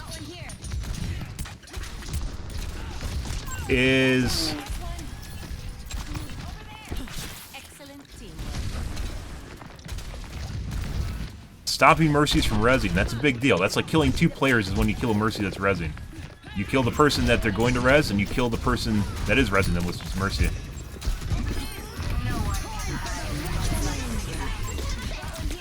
Yeah.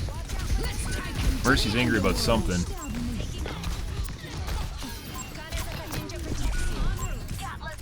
Widow here.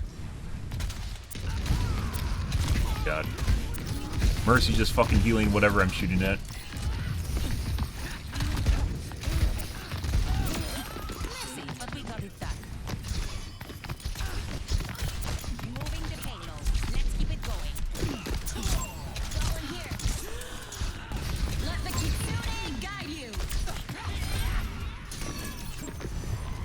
Oh, let's find the Mercy. Mercies are like fucking cocaine, guys. Or, reses for Mercies are like cocaine. They have to get that fix. There is a high probability that a Mercy will come back to res when someone's dead, especially like a tank. Or whoever they're pocketing.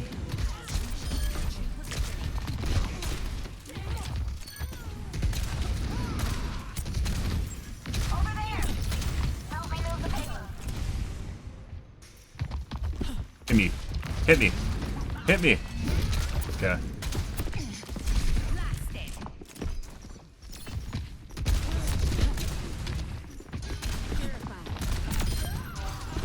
Mercy here? No. I knew I could count on you.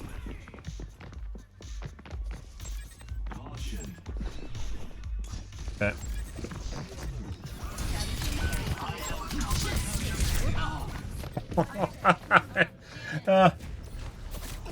I had thought that I had timed properly, guys. No. Oh, hey, look, a DPS healer. Weird.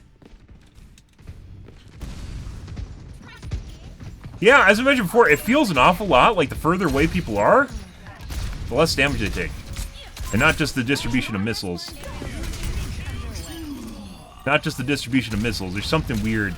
I don't know if it's hit reg issues. There's a lot of bugs with the game. Once again, there's the reason work from home is ending. People can say they want what they want. People can say what they want about the executives of the game. There's a lot of problems with the game right now. It's a AAA game from Blizzard. It should not be in the state it's in right now. I'm not saying that to meme.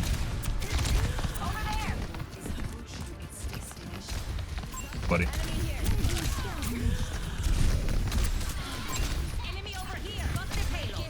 Fucking Christ! And I just lost her. Holy fucking shit.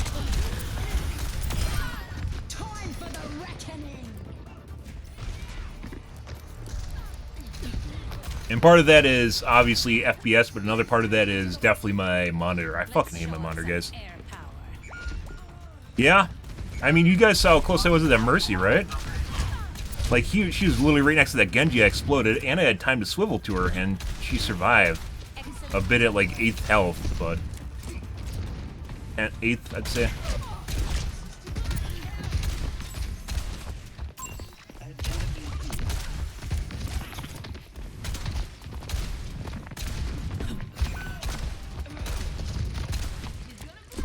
Then...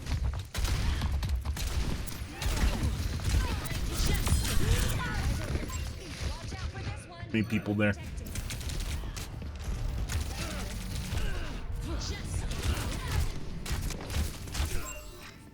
All systems nominal. Yeah, no registration. I mean, that could be part of it. Hit reg has always been a problem in this game, but it's definitely gotten worse in Overwatch 2.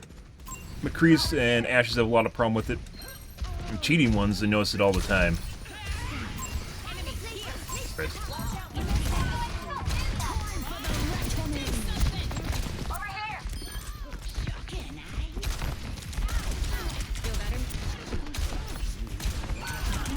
I could really use a heal right now.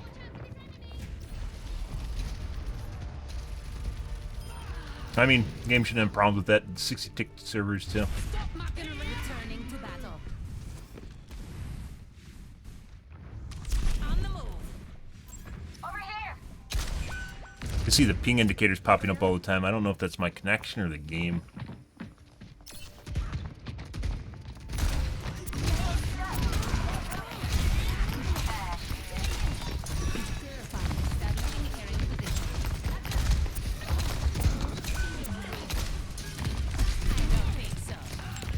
She just fucking like walked out and shot up at me.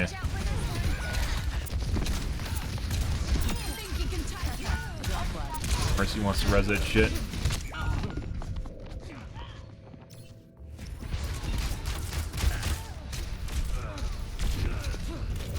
Starting to feel a lot like we got a toggler here, guys. Making another The Hanzo, that is. repositioning. Aerial positioning underway. That's it.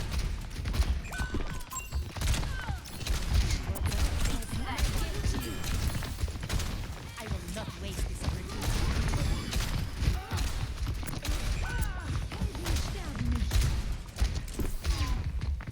Mercy. Huh.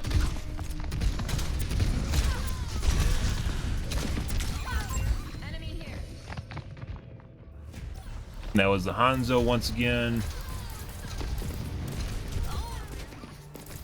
Trying to line of sight him now if you guys aren't seeing that.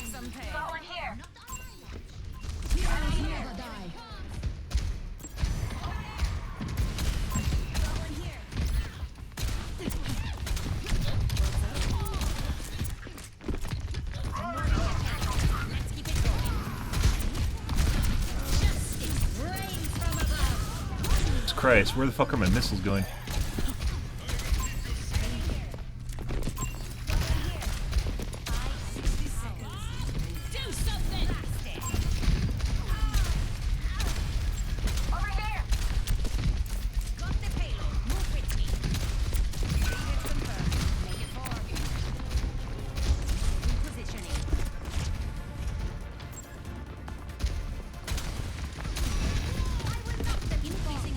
Christ mercy. I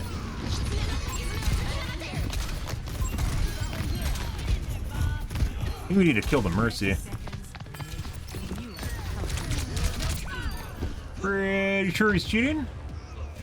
That all just went into my dick. Victory. Did. Yeah, our entire team was separated off on the side besides the guy behind me. We were like basically split in two. We needed a revive there or we would have lost. And she managed to get off. Once again, something big streamers don't talk about, which they need to talk about, is Mercy revives. When they don't talk about it, it's a big deal. It's not quite rezzing an entire team in Overwatch 1, but it's still a big deal when you res the tank, for instance, especially at clutch moments, or even just in general. It's worth 2 kills, guys. Killing a Mercy that's rezzing is worth 2 kills. But yeah, like, the tank was below me, and I was pounding the tank, and it was doing, like, nothing. When I think it was my last ult, with the Junker Queen that was below me on the cart. It was doing, like, nothing to her. And Pharah's ult does a lot of damage, by the way. I think it's, like, if you stand in the whole thing, it's, like, 2,400 damage or something insane like that. Which is why it's a good tank buster. Overwatch. Pharah. Obviously, that's in optimal conditions, but even 1,200 damage is overkill. Yeah. Traveling to Havana. Prepare to attack. Select your hero. Strike from above. You are not prepared to see Wrecking Ball in action. Hype sequence concluded. Be soothed. 1,200 damage per second. I'd get dizzy always rolling around like that. Tell me you're always right. 2.5 seconds.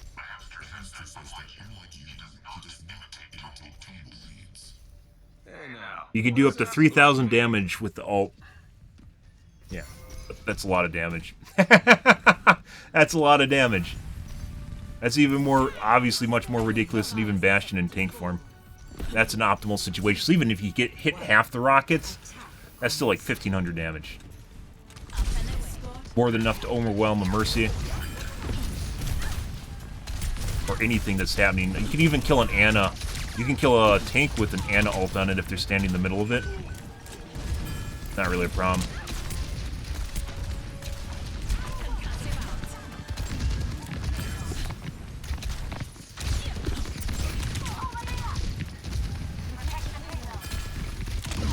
Aerial positioning underway. Dispersing.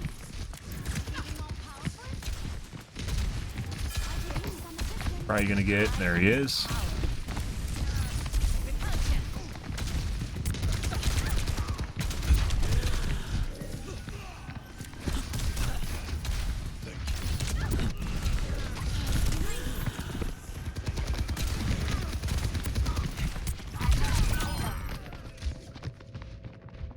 And we got him.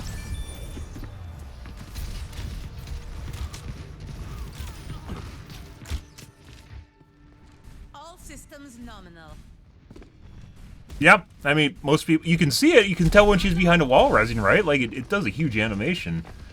And all it takes, you don't even need to kill Mercy. You just need to boop her off with the res, and then it resets the res. She doesn't get it. So.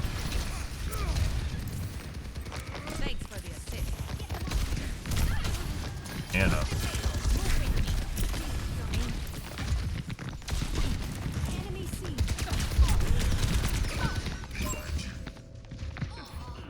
Ow.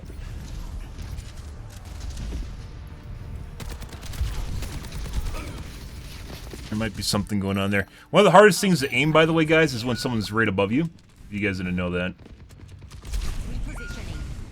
They outnumber us. Keep it tight. I see an enemy.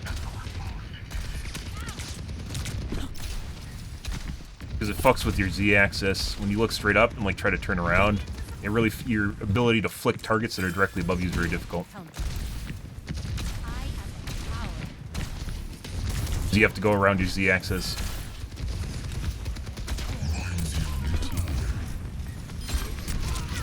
Acknowledged. Up and away. Not what I wanted to do, game.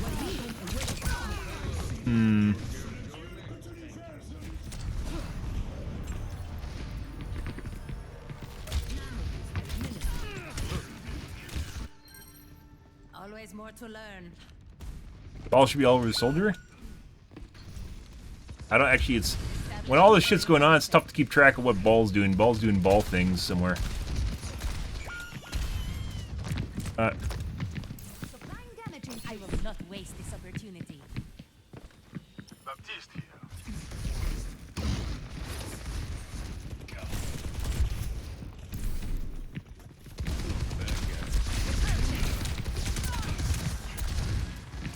Thank you.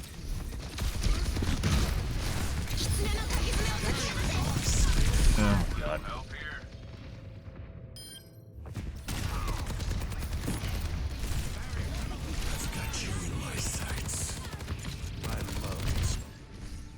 Shake it off.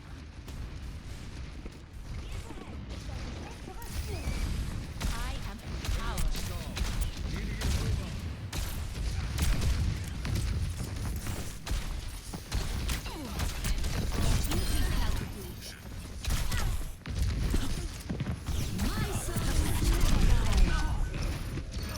That was, Hanzo? I wanted to see that, actually.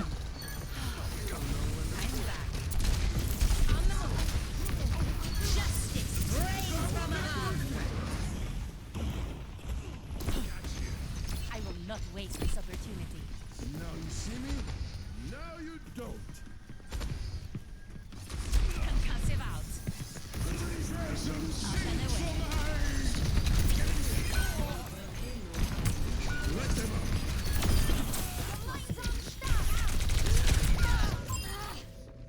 Got him.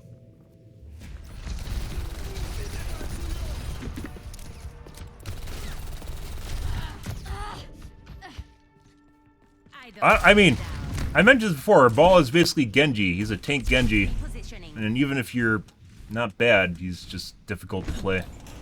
Or even just know what you're supposed to do on him. It's a lot of harassment and running away. Doing that well.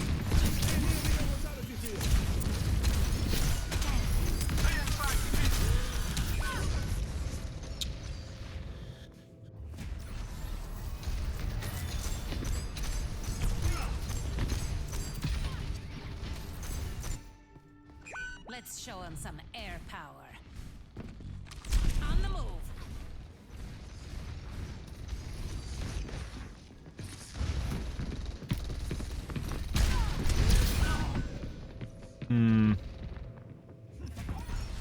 That was the McCree, by the way. Over here. Returning I think to we got some battle. togglers, guys. There's the Hanzo, En route. and Soldier also felt that way. Soldier's now playing Sombra.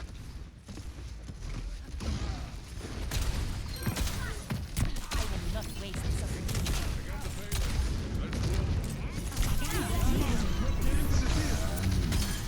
What the fuck is that? Good job, dude. He's so low to me. I was in the Baptiste. I swear to God, I did not steer the Baptiste throw at his lamp. Blizzard doing Blizzard things again.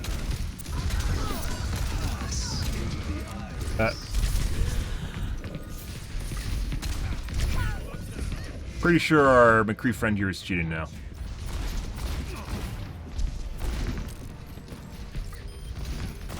Yeah, he's definitely cheating. The skies await. Pretty sure that was pre-end before he even came over the ledge too, but I'm not completely certain on that. Thanks for the assist. Are removing the payload or what? Sombra.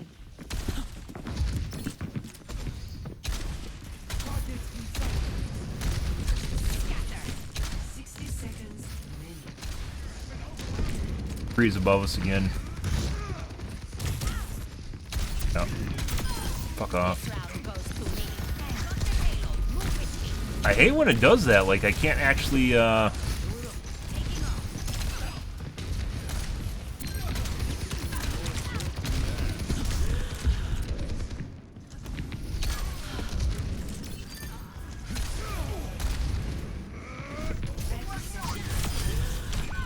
Yeah. Pretty sure he has an ult, too. He doesn't. He was creep walking around. I don't know what the fuck he's doing up there. Maybe just trying to fuck me? Don't know.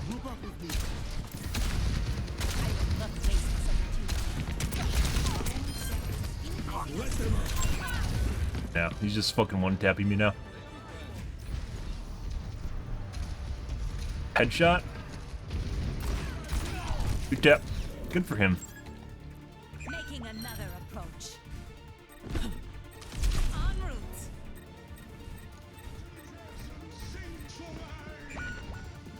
We're outnumbered. Be advised.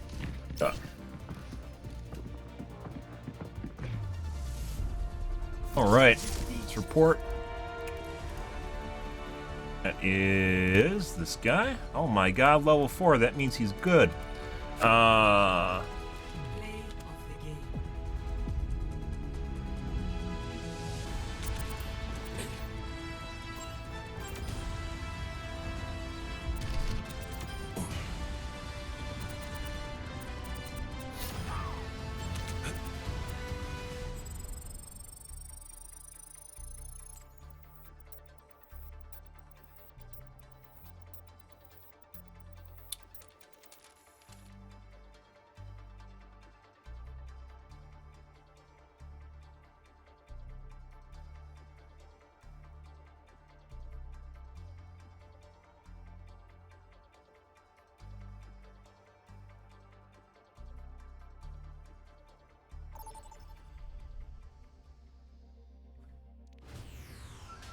Now arriving at Lijiang Tower. Prepare for battle. Select your hero. Just need another sentence or two. Good. Fun. By the way, just a hi. I think you shouldn't be allowed to upvote people in your group. I think that if you want to take endorsements seriously, I don't think you should be allowed to upvote people in your group. I don't think you can, but I don't actually group with people ever, so I don't know. Pre-flight checklist. If that's actually a thing right now, it shouldn't be. Hot. Because you just jack off your friends, right? You just give them handies. Fruition comes from within, as does failure. Soldier also might have been cheating, but we didn't really get many kill cams on him. 3, So I don't know. 1.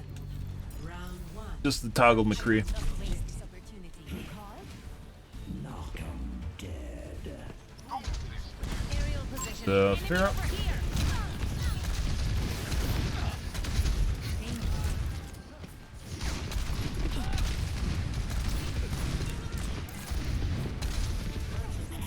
Enemy here.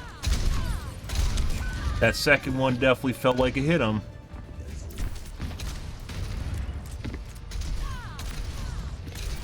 It looked like it exploded on his screen. The fuck was that? The skies await. Where the fuck did my shot go, guys?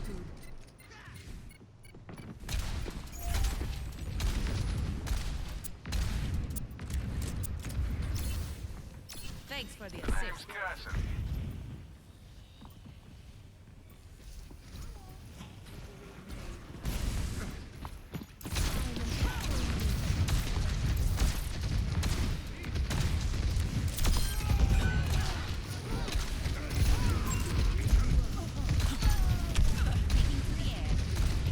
He wants that fucking res. Junker Queen.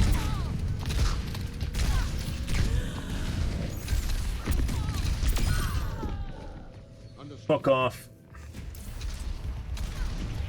Like, it's weird. Normally you don't get no res with projectiles. It kind of felt that way. It felt like it just went straight through the Pharah. But that's one of the problems with mid-airs, and one of the things I've been trying to clean up is when it feels like I shoot through characters.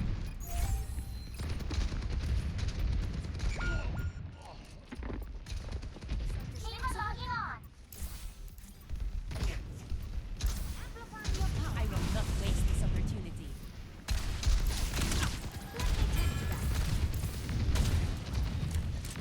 Being hovering there, we should probably go around the side.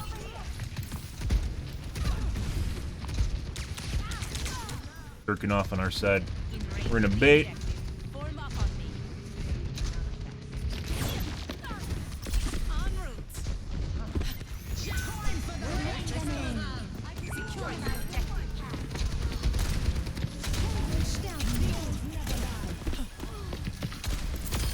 Messy, but we got it done.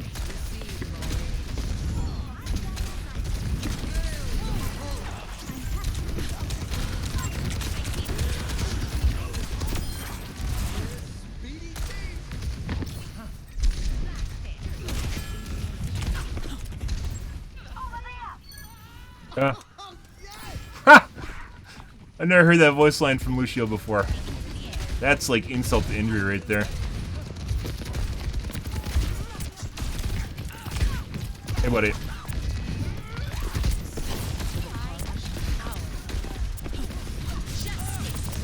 We gotta do this, and for some reason, could not kill her. That's crazy. Good amount of no reg, guys.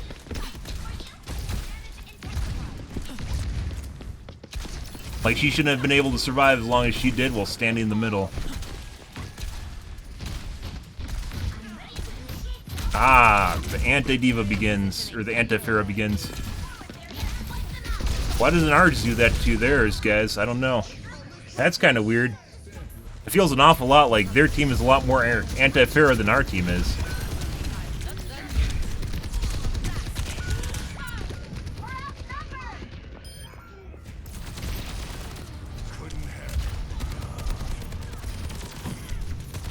That looks like an aimbot. I mean, there was definitely no regs in Overwatch 1, but it's usually on...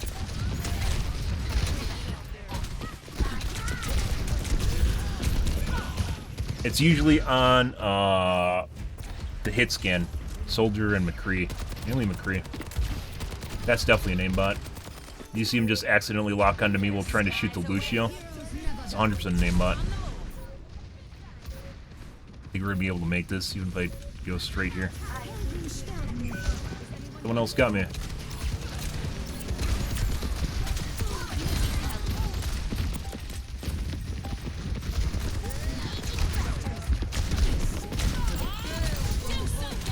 God.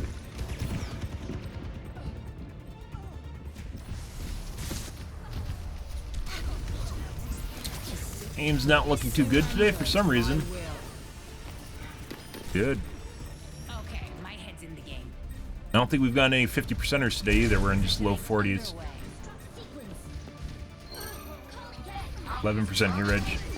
Directs.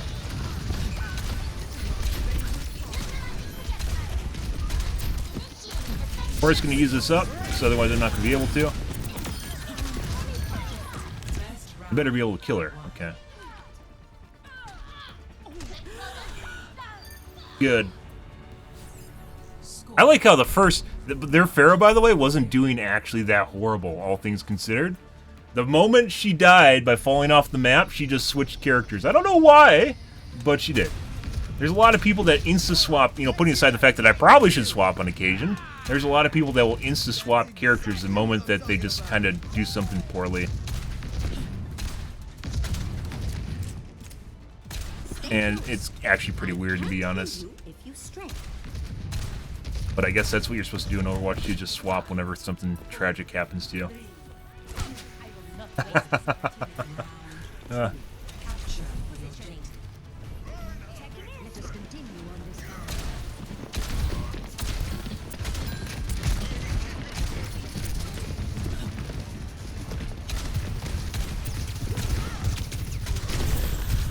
entire team came back to help him immediately.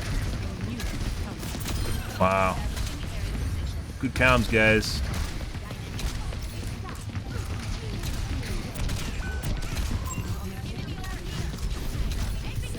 I do need to change my, yeah.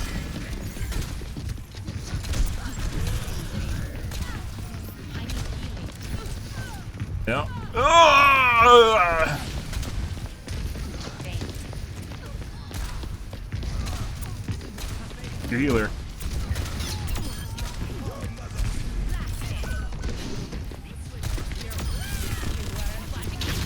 Oh! Yeah.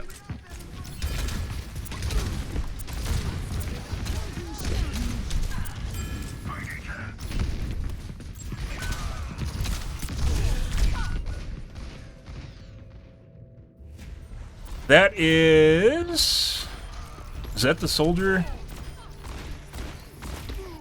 Or is that the Pharah? I think that's the Pharah. Repositioning.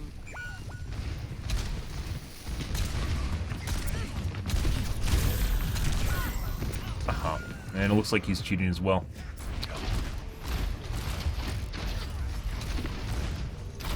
Yeah. He is cheating. Turning to battle.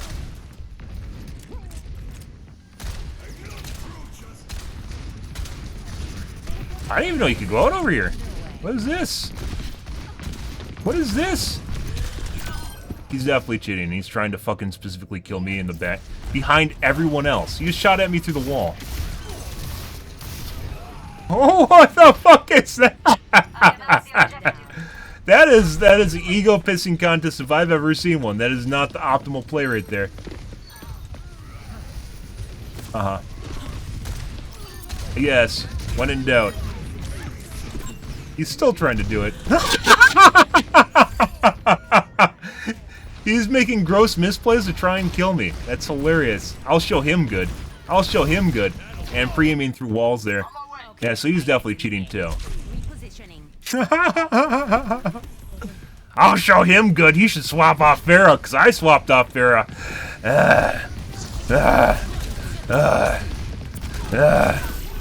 Oh god, I can feel it. I can feel the swap coming on. Oh, it's so good. And I believe, I'm pretty sure the McCree was the Pharah.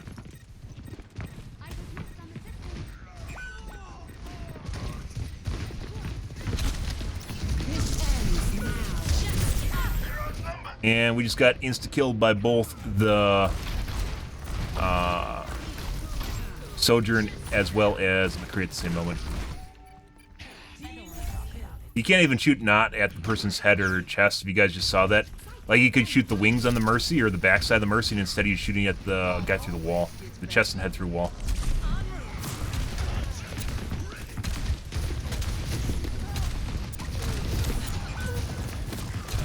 And by the way, if someone can pinpoint you in the back line through the rest of your team, it doesn't matter what character I play right now.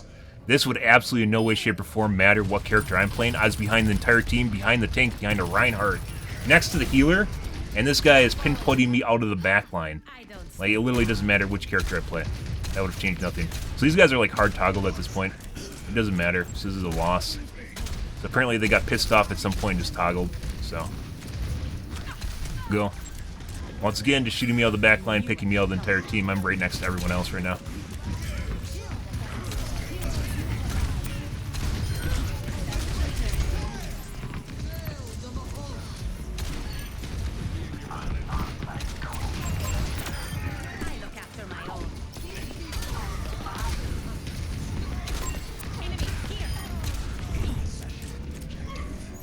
Hey, we got it.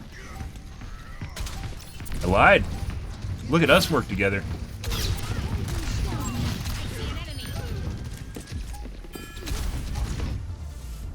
Holy shit.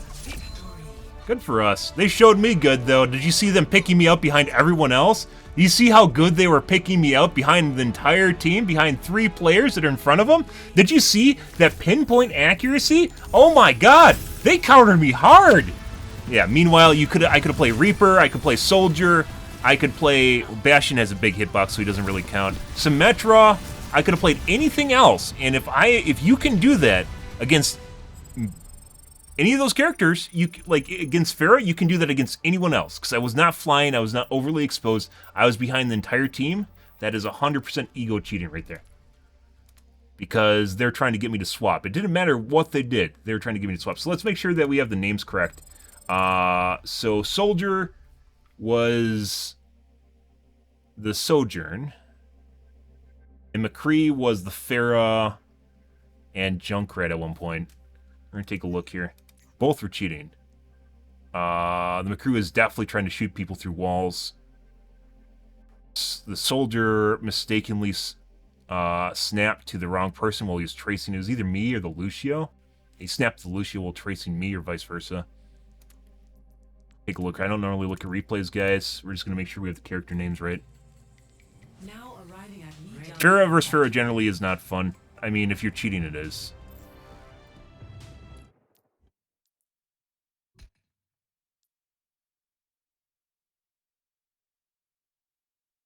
This guy was playing Soldier at the beginning of the match. Swapped to Ash too at one point.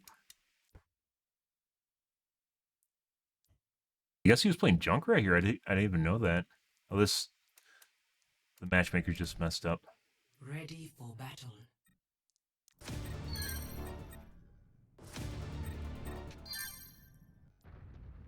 Ready for battle.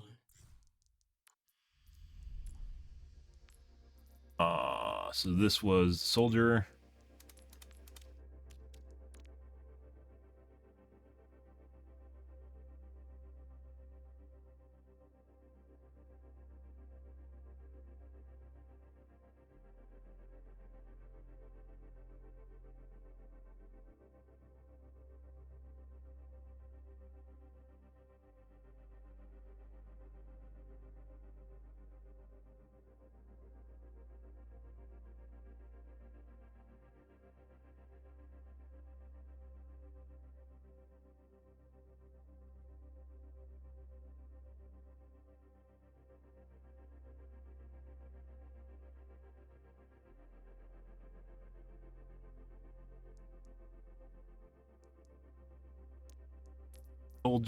Excuse me, Sarah.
That's something where you have to really watch it and really kind of put into context what's going on in order to actually figure out whether or not what's happening actually makes sense. And it doesn't when you have a bunch of people charging at you and you're shooting someone behind the entire fucking team. Like, there's a couple reasons you don't do that. First off, they're behind the entire team. There's a giant meat shield between you and them, right? Which makes it incredibly difficult for you to actually line up multiple shots with them. So if, let's say you're trying to focus someone down, if they're behind everyone else, and you're going to be more likely to have line of sight blocked, right? I guess that's the major primary thing. It makes it harder to get an initial shot on them, and it makes it harder to make additional follow-up shots. The exception, obviously, being is if your aimbot is locked to someone, and then you'll see shit like that where it's just picking someone out of the backline. What the fuck? It happened twice. The last time was when I was behind the entire team, including a Reinhardt with a shield, and I was getting poked behind healers. What the fuck is that? And killed behind healers. That's crazy. But once again, something you can do with cheating. I gotta take a piss again, guys. I'll be right back. And you grab more water.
All right.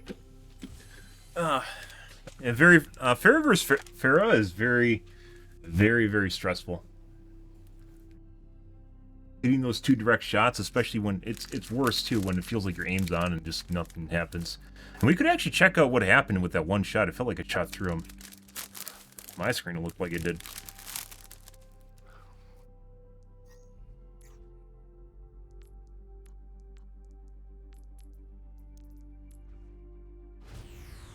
Or it died on the point. Arriving at Lijiang for battle.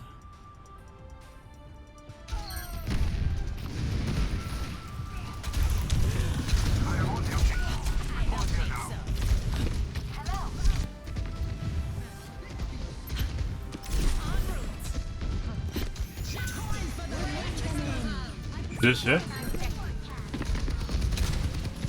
No. This is where he fell off and swapped. Ready for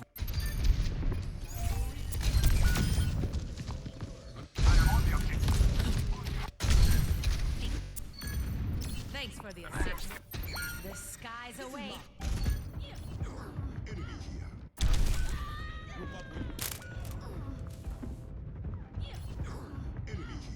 the objective is now.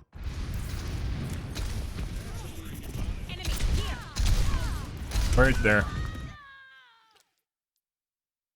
How do you rotate the camera anyways? I don't know how to do that without...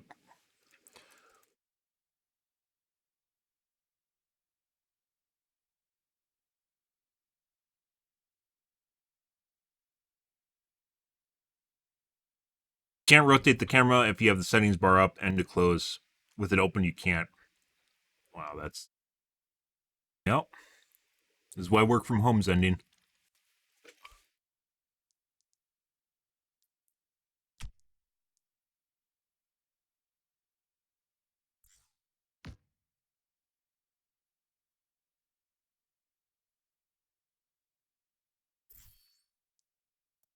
That's really counterintuitive.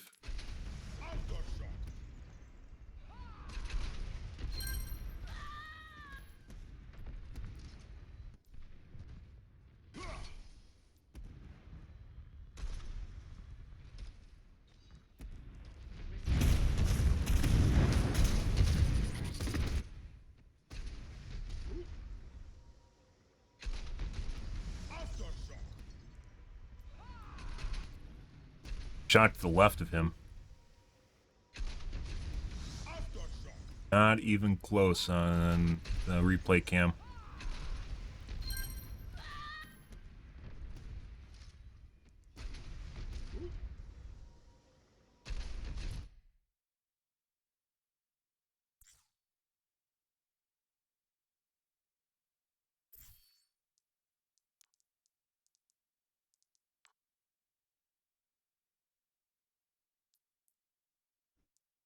Enemy here.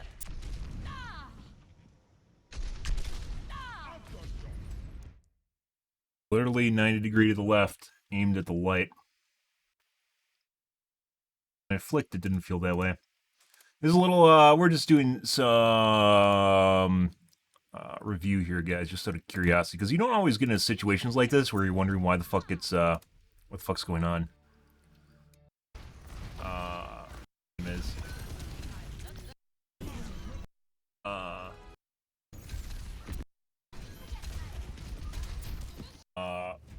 The hits right at the beginning of the match. Maybe.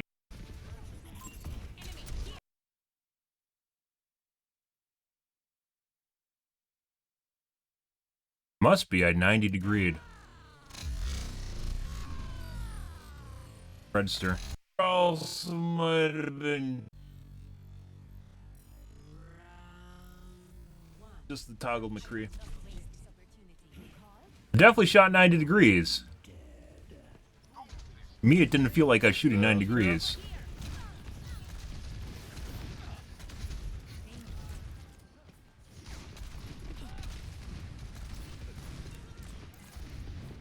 Your aim doesn't necessarily need to be completely on, too, because there's a hitbox on the missiles.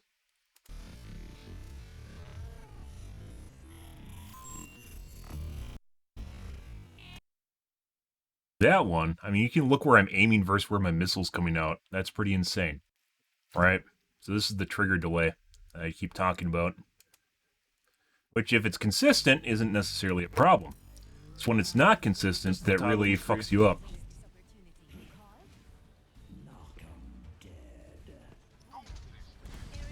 The Pharaoh.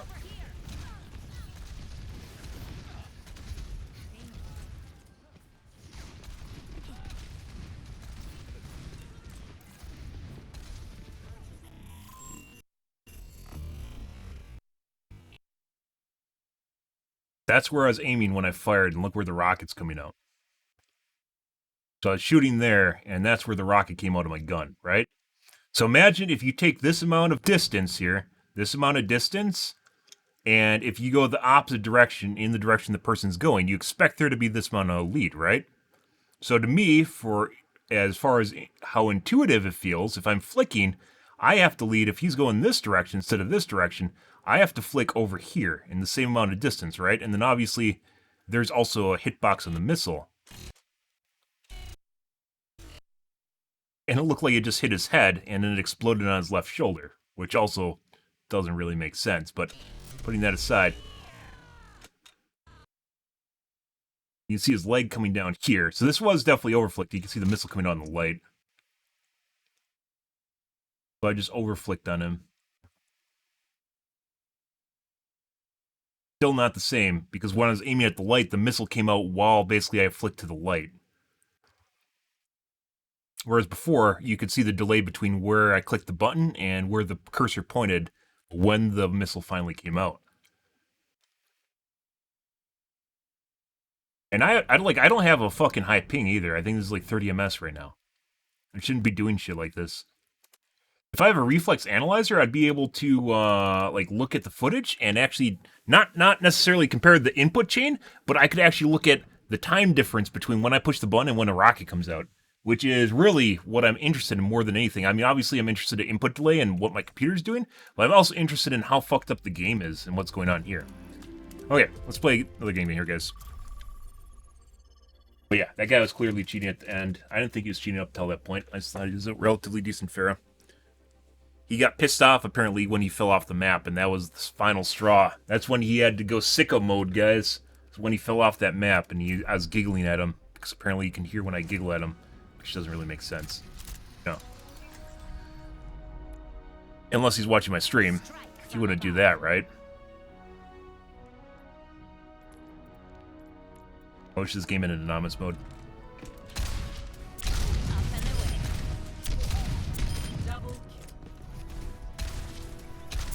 Or it has streamer mode. No, it doesn't. It has streamer mode in name, not in actual practice. I don't know who made that. Whoever made the streamer mode for this game, but they definitely hate fucking streamers. Maybe that's why I wasn't added for so long. They fucking hate streamers.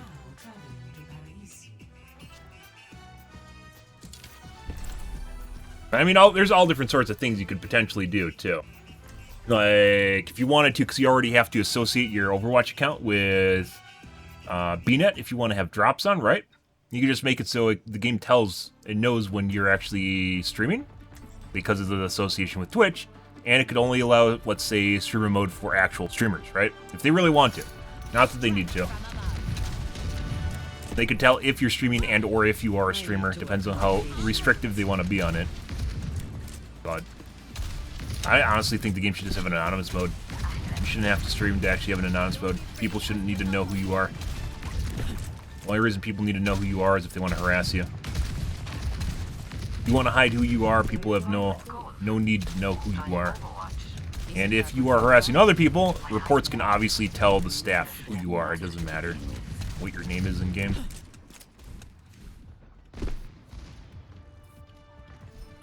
Blizzard, this is supposed to be bleeding edge esports, right? And they don't have an anonymous mode.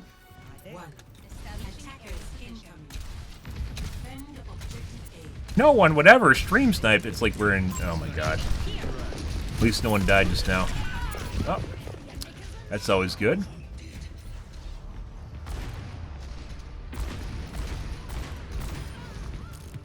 Uh-huh. Making another approach. Taking to the air.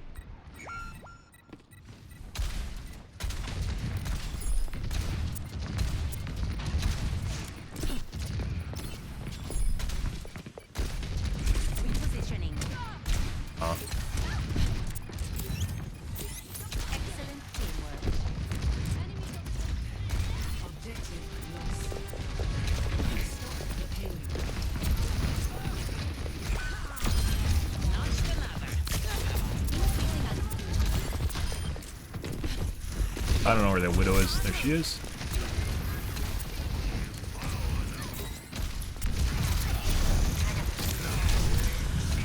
Oh.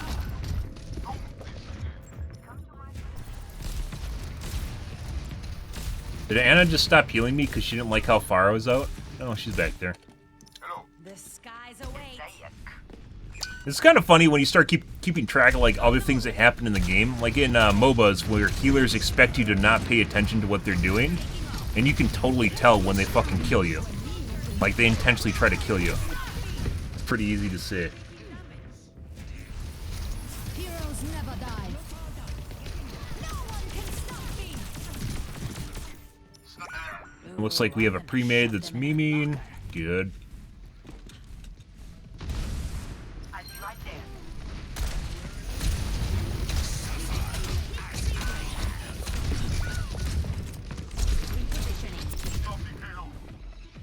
Yeah. Go for it.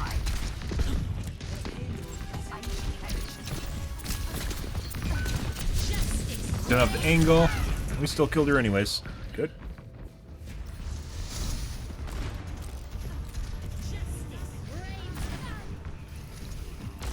What do you think he was looking at through the wall right there, guys? No. What do you suppose he was looking at through the wall? No. So we got another cheater. Pretty sure the McCree's cheating.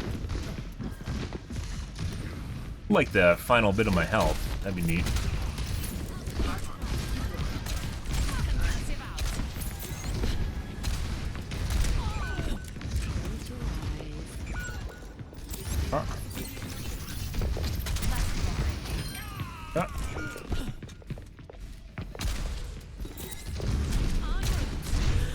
Gonna roll and flashbang me. You didn't. Trying to line of sight the Widow right now too.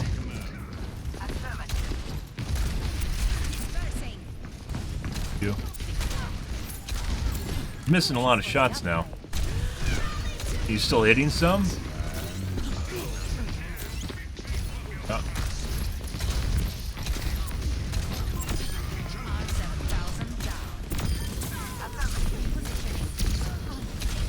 God.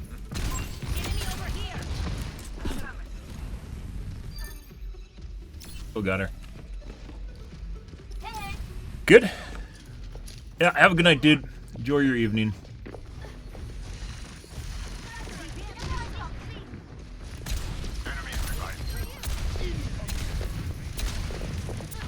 Really? Can you only shoot my chest and head? That'd be kind of weird. Be normal.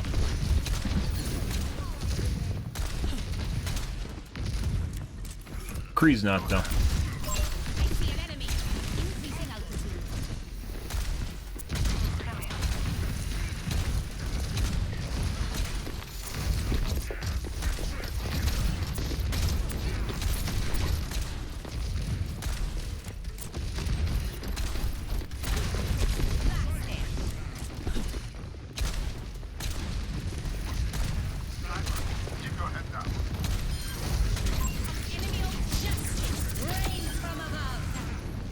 Huh?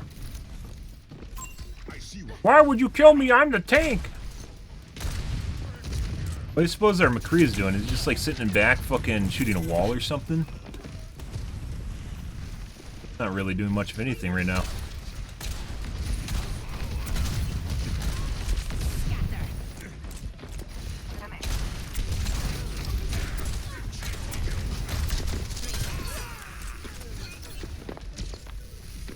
What's going on here, guys? Kree was insta-killing everyone earlier.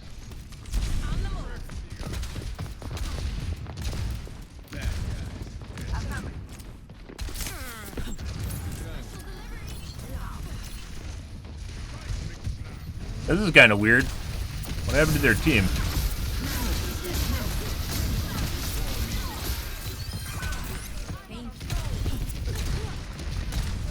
That's the McCree, by the way.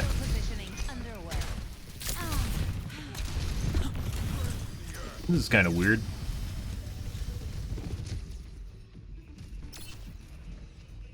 That isn't the McCree. That's the... That's the Widow.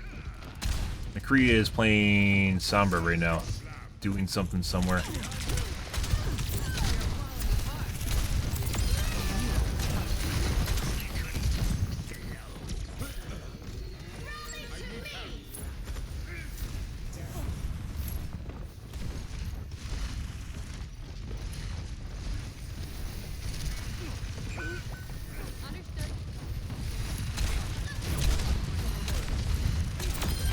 Messy, but we got it done. Yeah.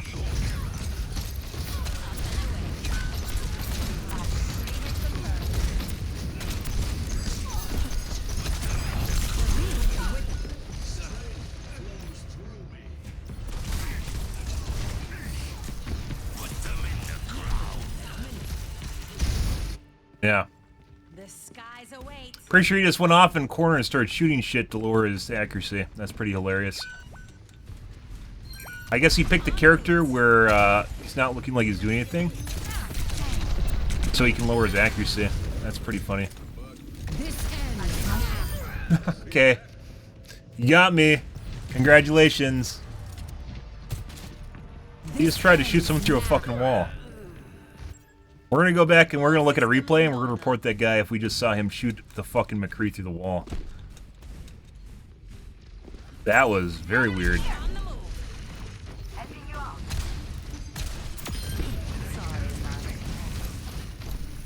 Justice reigns from above. Try something different next time. You don't have to thank me.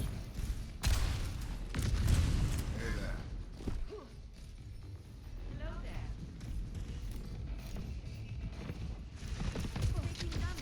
Where the fuck's their Sombra? I called him McCree, but where's their Sombra if he's gonna be literal?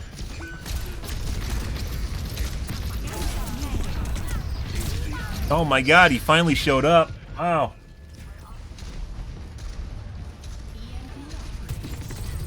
Like he's not harassing anyone. Also, it looks like we possibly have a toggle on their Sojourn, which is why I pointed that out earlier too.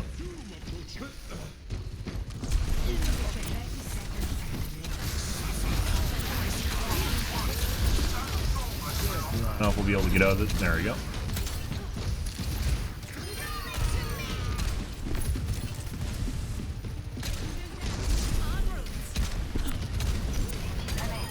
Oh. 10 seconds remaining.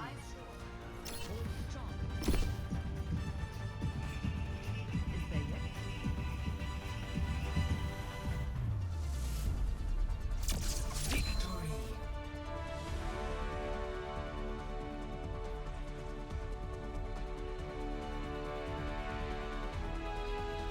Play of the game.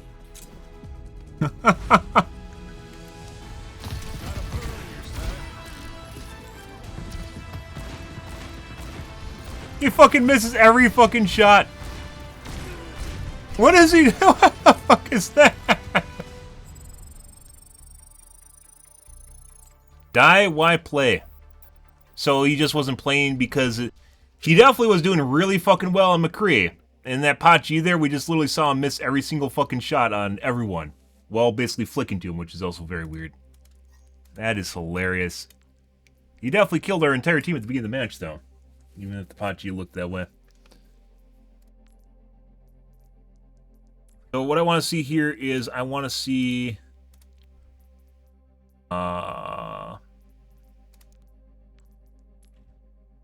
if Sojourn shot someone through a wall at the end there, which she might have or might not.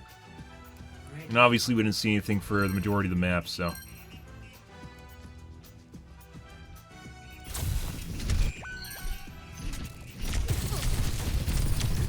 This ends. Right here. You just shoot the wall randomly? That feels much better. This ends. This ends.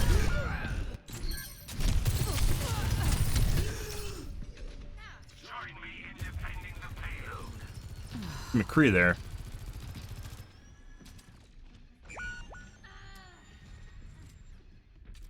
That feels much better.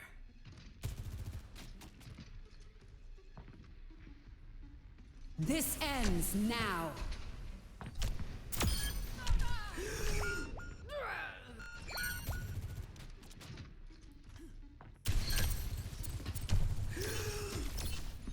By the way, what happens is if you have an aimbot and it does all the work for you, you take shots that you wouldn't otherwise do. Like if you are a competent player, you would not you shoot at him right now, right?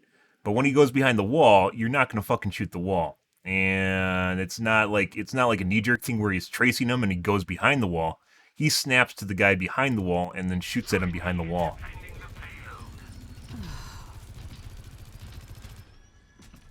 We'll take a look at what Sombra's doing too. That feels much better. This is properly led, by the way. This is 100% shoot the McCree. If he was exposed, but he's not.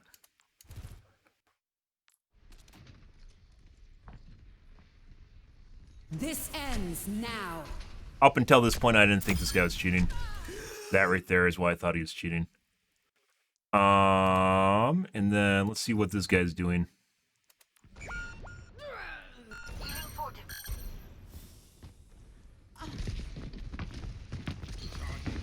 He's not even playing. Justice reigns from above. We're going against the odds.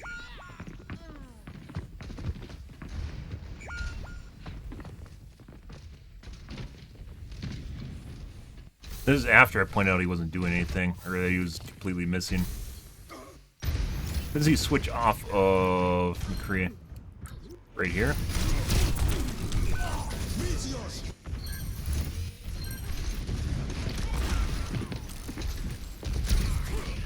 He's definitely locking to the... So, this little bit here, you can see he's basically looking at the Doomfist directly.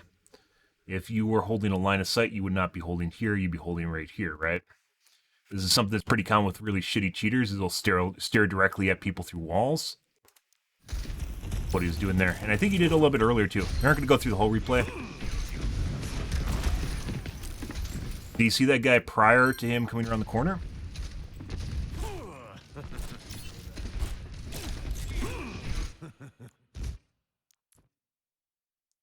We knew this guy was here. We saw Doomfist drop go by, but he wasn't looking at the Doomfist. There's Doomfist. He wasn't paying attention to him. He's looking right here. Even though his cursor's not on that. And that's prior to her throwing out her whip. Try to shoot it through the wall. He's snapping back and forth to this Doomfist that's in front of us right now. Behind the wall, multiple times. So this guy's 100% cheating. The Sojourn could just be bad or on a controller or something. You don't know. Actually, I wouldn't say controller. It's just maybe not very good.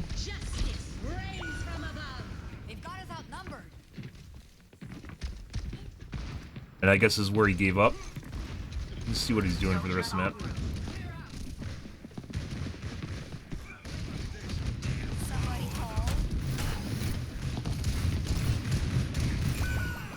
Watching people through walls right now. There's no infravision.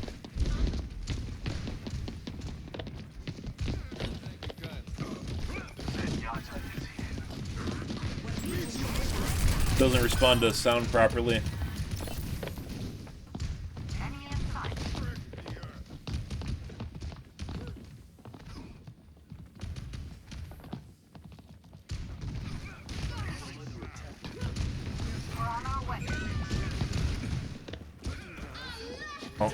Let's see if... Can you turn on chat? See what they're saying.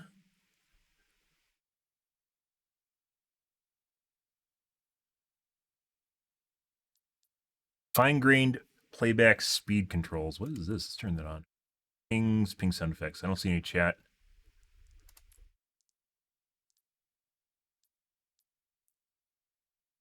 That is so nice. Unfortunately, it doesn't remember your options, I'm pretty sure, between replays. I love that shit.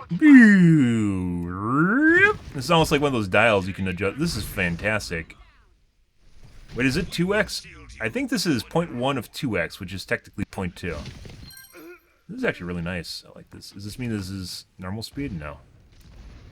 So this just overrides this from the looks of it. Can't adjust this anymore.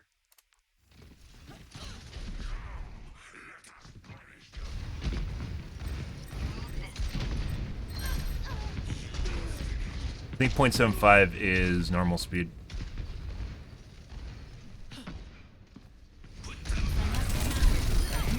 Yeah, it's definitely locked onto me. Good. Okay.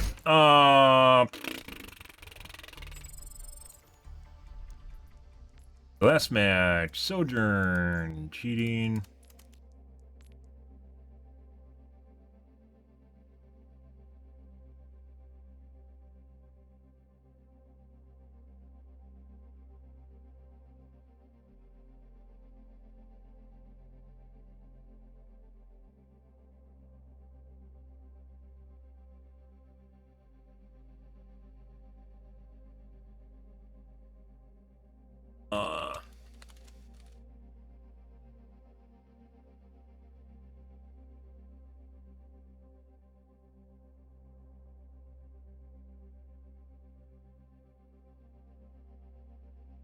Okay. Then mainly the McCree.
Bye-bye. Bye-bye. Next game. That was pretty obvious. Putting aside the aim and the Pachi, which obviously look fucking normal misses, kind of. But if you have the thing about a misconfigured aimbot / if you have a poorly performing computer, it'll kind of look like normal aim and just like messed up or missed. Sometimes if it's misaligned, it'll be slightly to the side, one direction or other, and it'll consistently hit exactly in the same spot, left or right of the character, more or less. There's a lot of weird nuances that can happen with aimbots that makes it not look quite perfect.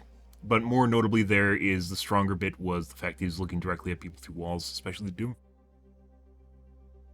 And that's in a little bit that we actually watched. And then he's just staring at a wall at one point, watching us on the other side of it. Good. Once again, don't normally go through replays, but just kind of curious what's going on there, specifically with the Sojourn. I was going to report the Doomfist, or excuse me, the McCree regardless. Good.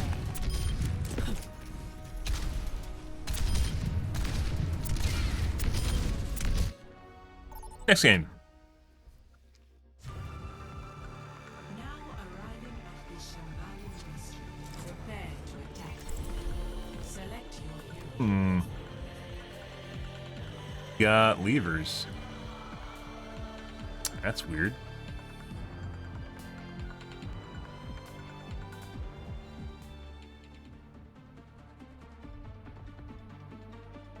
Always makes you wonder what's happening here when people are leaving and joining at the beginning of the match when nothing's even going on, no one's talking. It's out of nowhere. A bunch of people are leaving and joining. Comes from within, as does failure.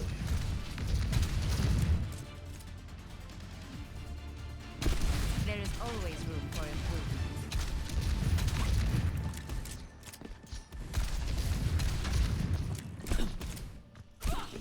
Keep in sight. I'll have us in and out in no time.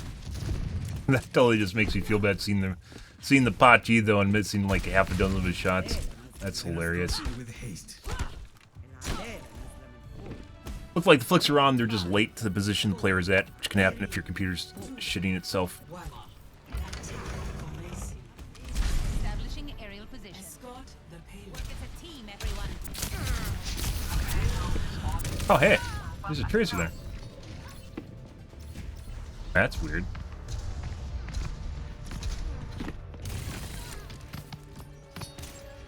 Fun. Always more to learn. En route. I see an enemy.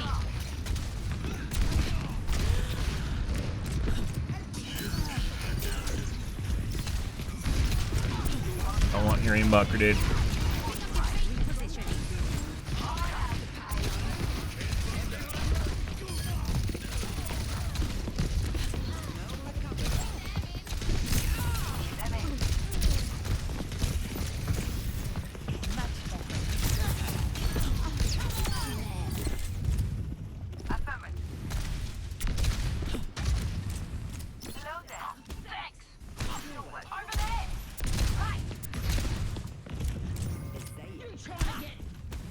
Aerial positioning underway.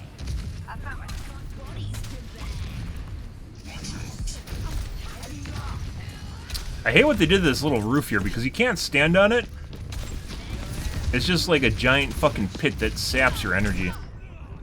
Uh-oh.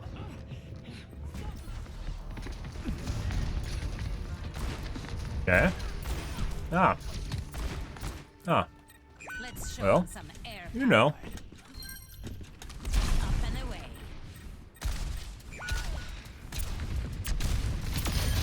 Notched another. Justice rains from above. Bye. That sounds an awful lot like a McCree. Tripping around.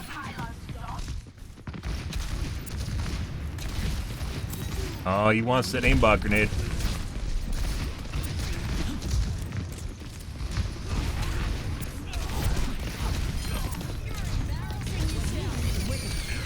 Ooh.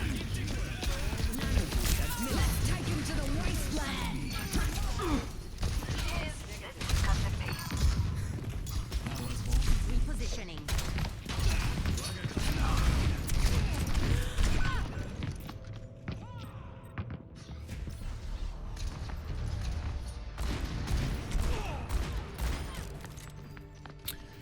Good. Good, good, good. The payload has reached the checkpoint. Positioning underway.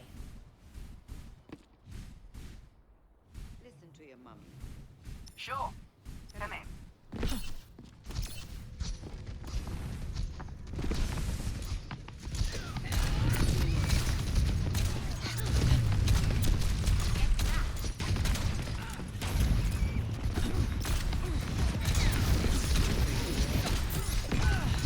Cree wants to give us an aimbot grenade. I can feel it.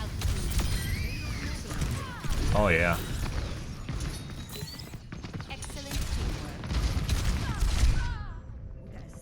teamwork. Two tap. Trying to shoot me through the wall.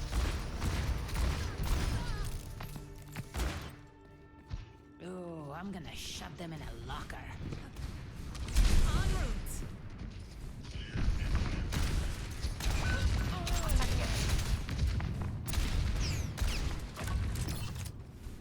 Up and away.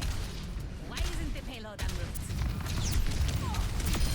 Right back at us. Justice rains from above. Bye.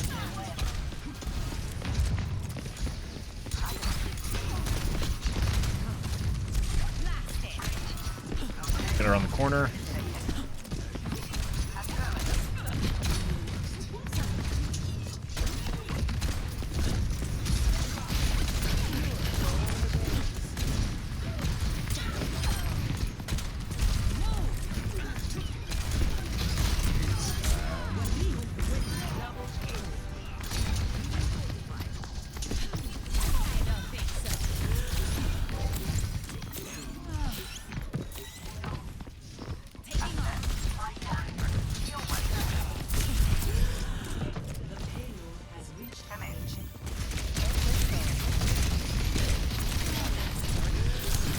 Oh.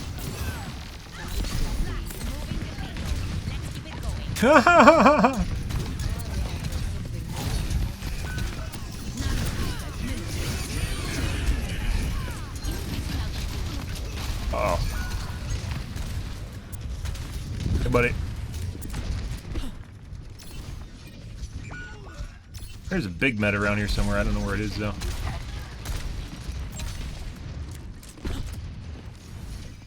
There's one on the ledge.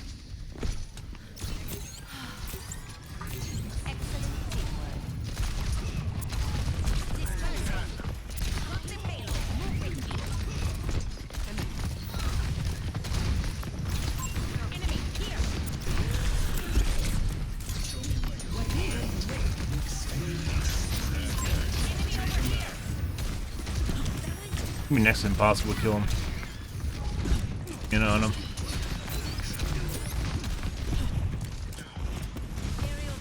That's not where we want to be. That sucks. I hit the light, guys! Yay! Random obstructions! Not a light. What'd I hit? Top of the door frame or something? Hit the door frame.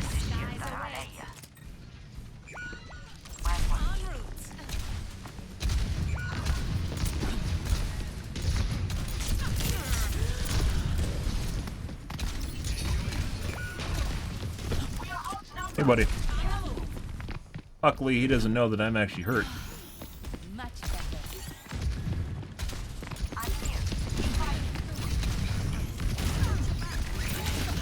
Excellent teamwork.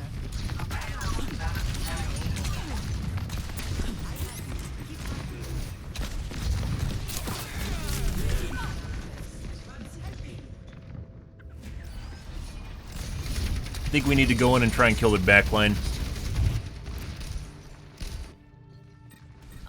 Hopefully this time without hitting my head on something and immediately sapping all my momentum.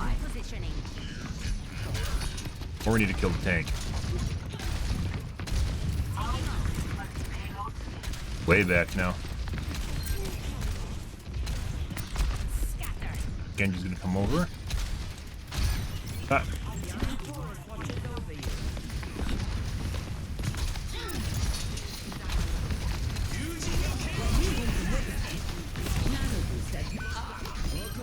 I was thinking about queuing him. I was like, eh.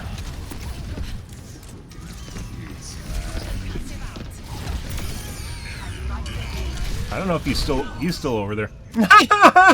I don't know if he's still there. He's still there.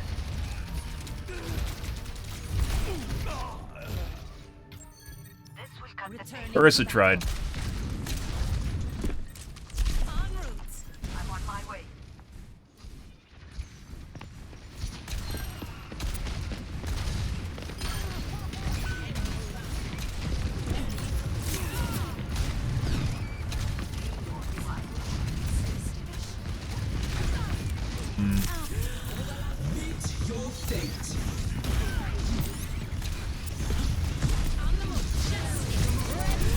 Oh my god!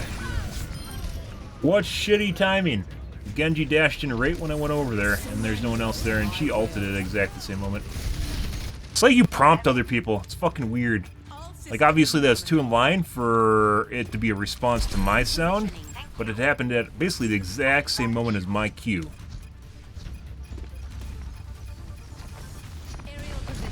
Like fucking tingling.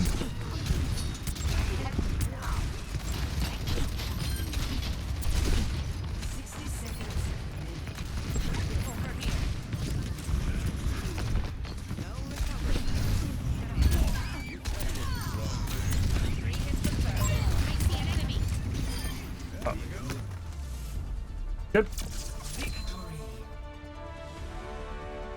Good. DC9, yep. That's why I went in. Accuracy still not looking very good, guys. What happened to our 50+ accuracy games?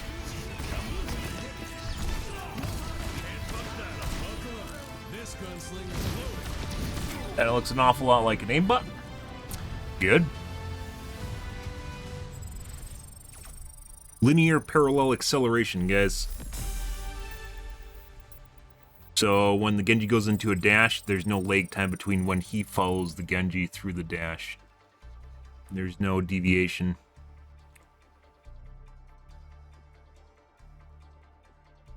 Which, if someone programs their aimbot right, it'll unhook from the player when someone does a fast movement.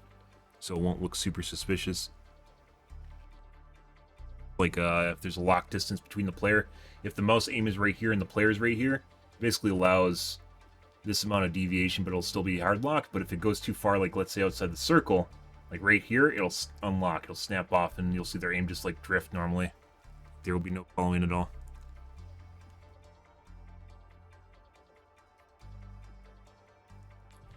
Fun. Why is my aim so shit today, guys? Arriving at Kunse. Prepare for battle. Select your hero. Kind of just like went down. We were at 50% at the beginning of this week. We had some 50+ games. And it's slowly declined into what we have right now. Ah! This is the cheater from earlier. Let's find out if they're cheating. This is the one guy that was just, I mentioned earlier, is like jumping around the map. Literally just spamming arrows and hitting everyone in the brain. Let's see if they're cheating. Are you lot ready for some bloodshed?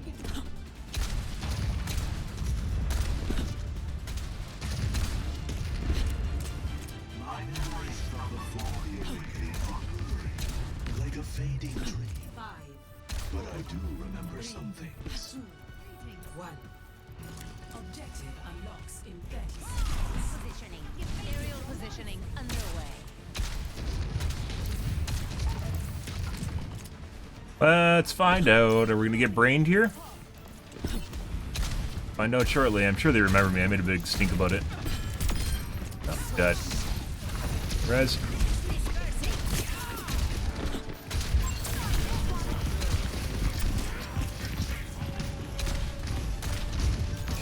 Where I just shot a missile through him. They took the robot. We need to attack.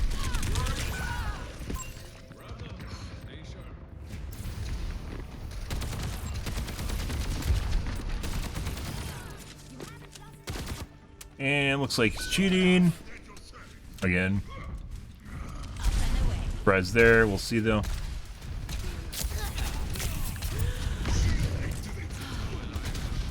We're falling behind.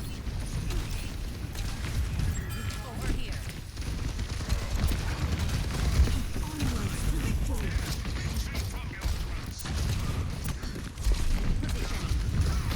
That's not good. Don't let them push. There's much for you to do.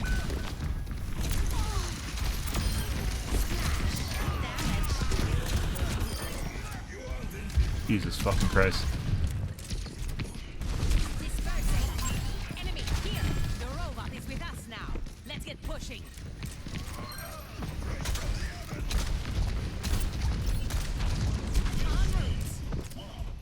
En route. Make this.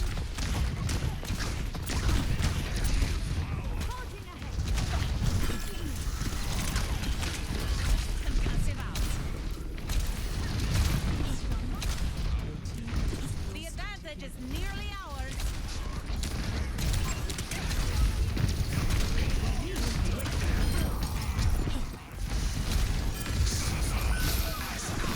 Oh my god, I don't know why I thought I had a Q just now. I don't have a Q.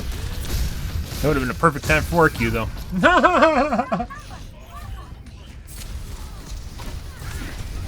Funneling me. Who is this? Is it Zen? You mean tunneling. Tunneling him. Returning to battle. Unless the Overwatch community has renamed what tunneling is, or focusing, which I hope not.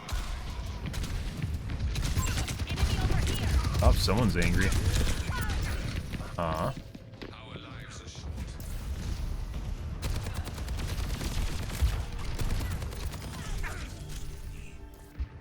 Little bit of lake time there. Await.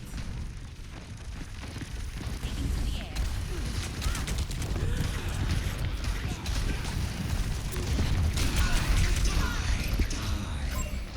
Good. And he's dead. Yep. Making another approach.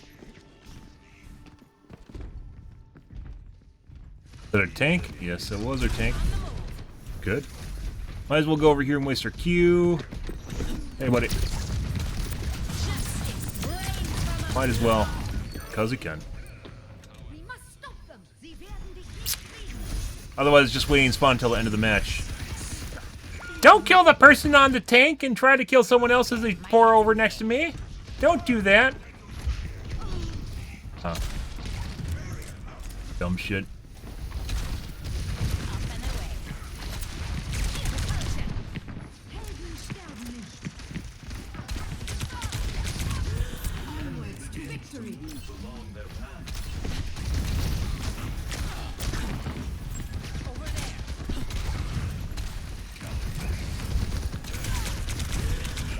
Yep. Good.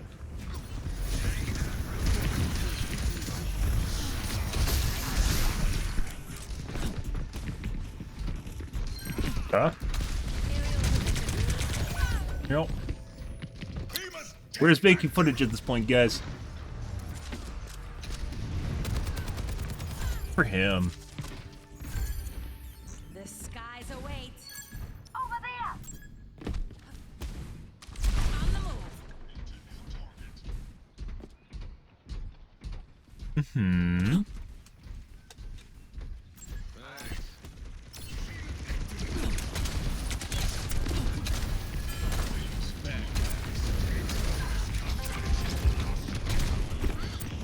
Taking off. See an enemy. Enemy here. Trying to see. Blasted. Soldier. Yeah, tried to get line of sight on me. We retreated. Good. Ah.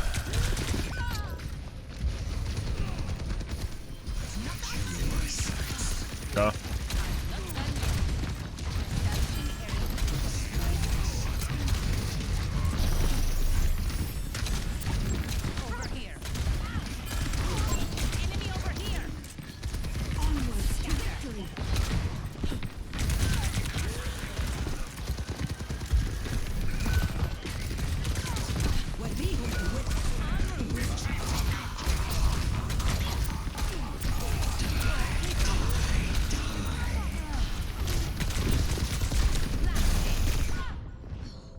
Good.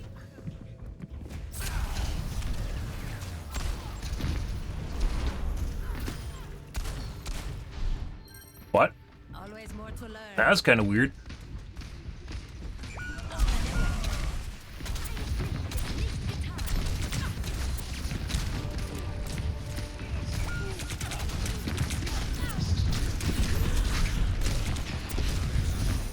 They're pushing the barricade. Strike together. No, he jumped into me. You have to be right on top of him in order to actually kill him while he's in that form before he kills me. If he didn't jump, we would have been fine too. I don't want to talk about this. Good. Aerial positioning underway. Robots with us now. Push Enemy ahead. here. Dispersing.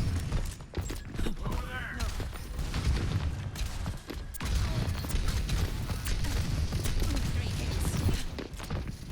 Sleep dart. Voice comms. Huh. Watching me through walls, guys. His girlfriend or whoever's on voice comms literally just freaking out. And he has wall hacks, so it doesn't matter.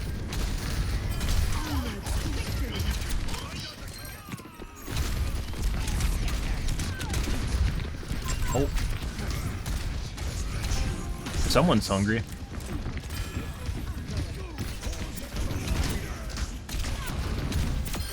Justice served. Good. Ready to throw in the towel? Learned that one from you. Up and away. Pushing the barricade. Let's keep it up.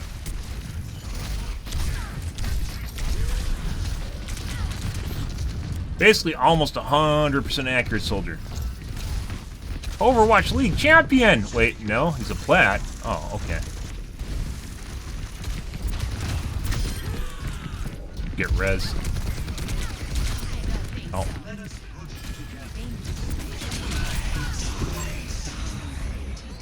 Good shit. I honestly miss, like, Overwatch 1 where your screen isn't, like, just full of shit when you get shot. It's one of the most obnoxious things about Overwatch 2 is just how your screen's just constantly flashing red when you take a lot of damage. It is very, very difficult to deal with and see through.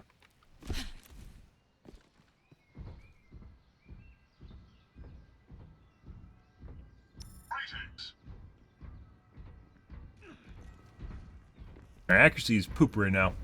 Our accuracy has been poop all day.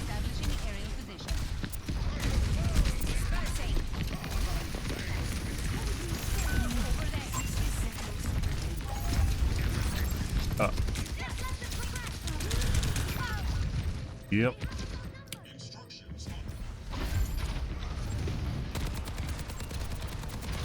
Well, I think we're going to look at a replay at the end of this. I want to see if it's just locked to me like that, or if it is other people too.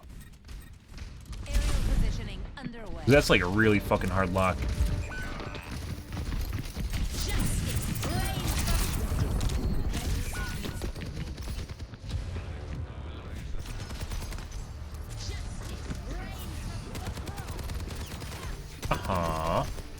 No, it looks like it's locked to other people too. Good shit.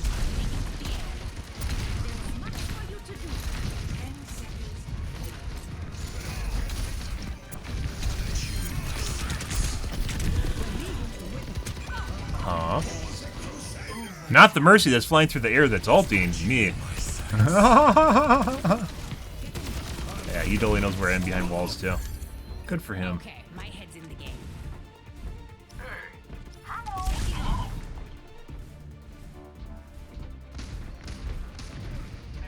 Almost there. We must protect the robot at all costs.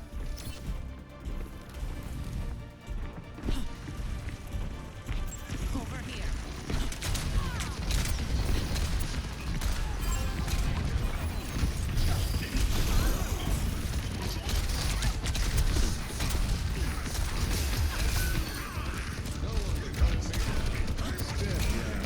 Enemy over here.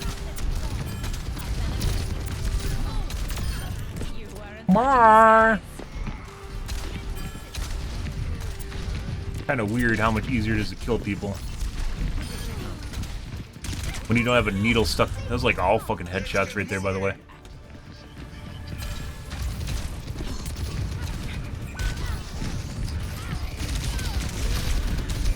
Yep.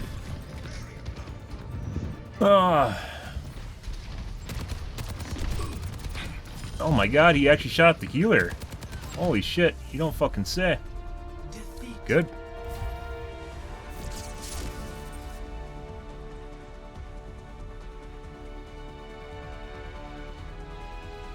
Play of the game.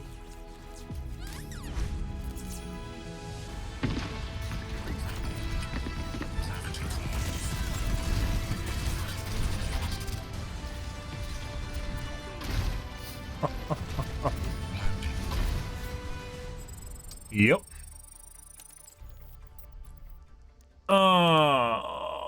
And there's a report.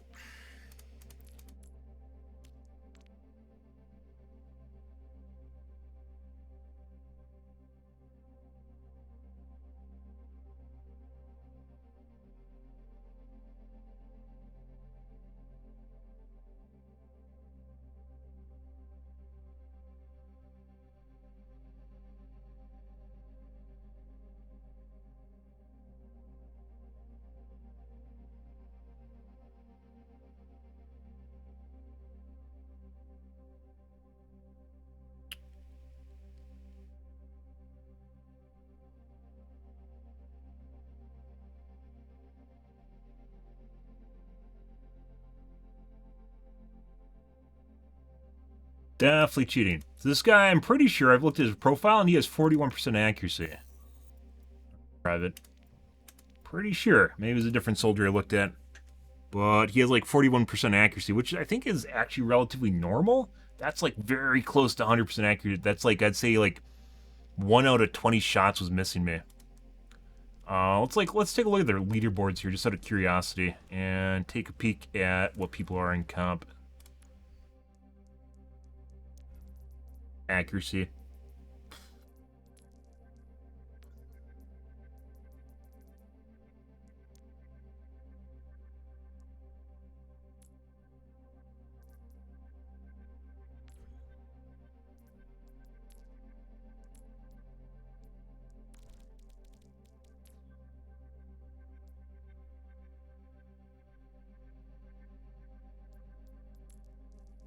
That was not 41% accuracy on the guy we just played against. The guy we just played against, 43 and 10. The guy we just played against, guys, had near 100% accuracy. I mean, there's a best here, but that's literally over the course of the entire match. Almost every single shot is like 95% accuracy.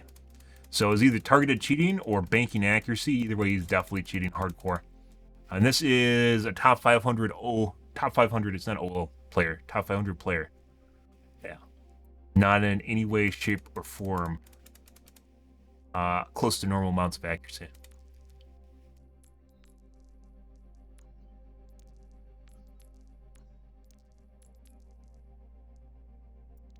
Take a look maybe a little bit further here.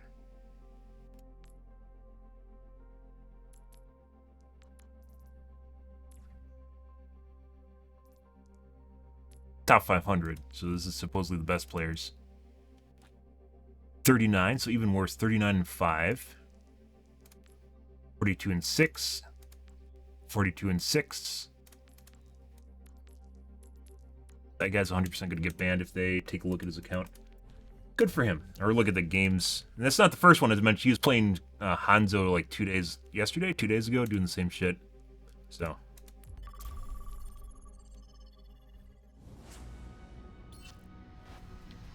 Doesn't even, that's like 4 out of 10 shots will hit the player. 40% accuracy is 4 and 10 will hit the player. We were looking at 19 and 20. So 9.5 and 10. That's insane.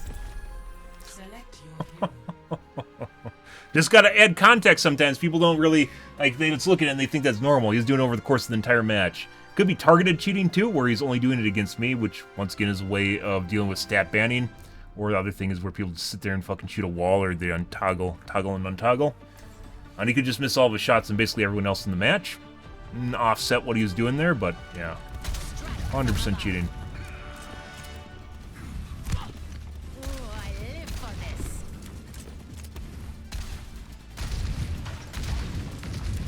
Be absurd. Or bland, even. That'll happen. Normally, players like that will untoggle, though, which is when you push them. If you see they become very inaccurate, especially if they start playing passive, you push them immediately because it usually means they're untoggled and they have to toggle again, which works in your favor because it means they'll eventually get banned. They're trying to play safe. 5, 4, 3, 2, 1. Aerial positioning underway. Well, that sucks. That's got me too.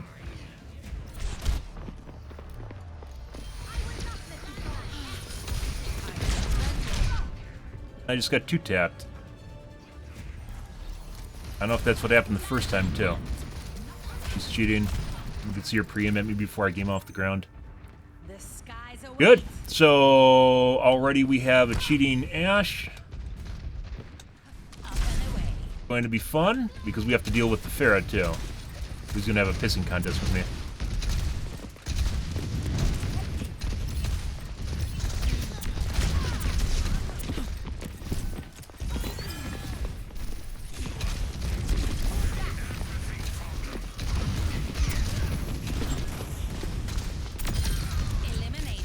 Don't do it, Mercy. Don't do it.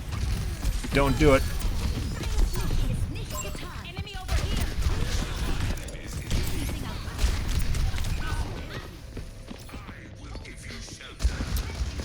I don't know, I think I need to hit F more when I see a Mercy doing that. Like, you're literally basically either have to E them off, or you have to, like, one-shot them or two-shot them. Obviously, I can't one-shot anyone.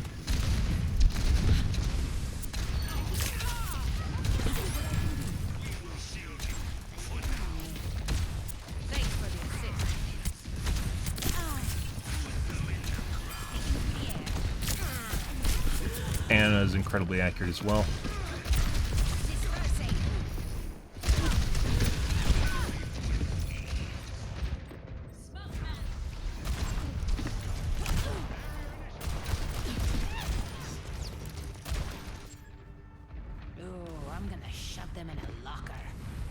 Uh-huh. Aerial positioning underway.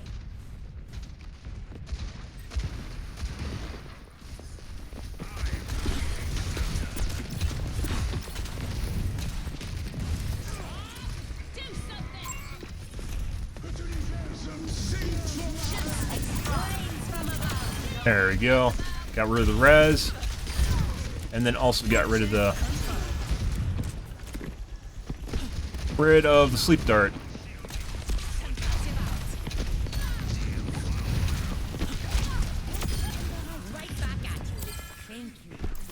Go for res. Like fucking Mercy crack, guys. She wants that res.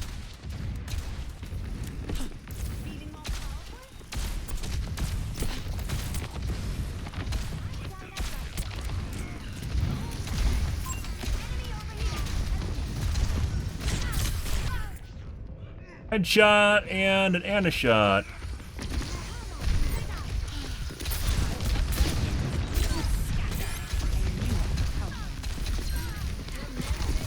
Our Ashe is incredibly accurate as well.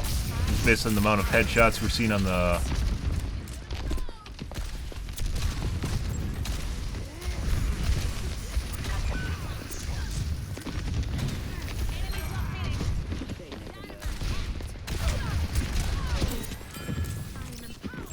Over there.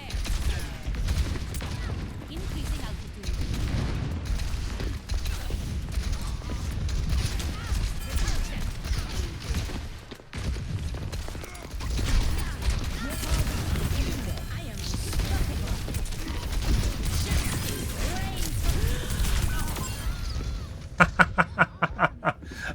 Mercy's gonna res that though.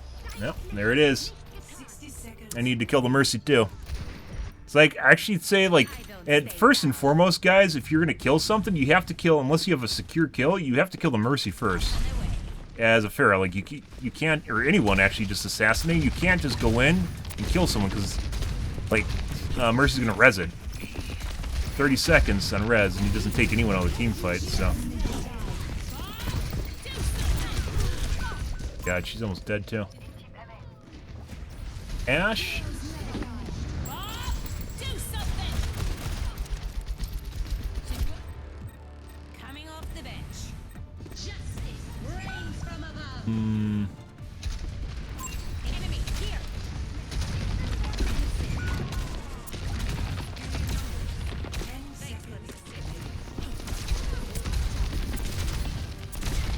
Better wait for a tank.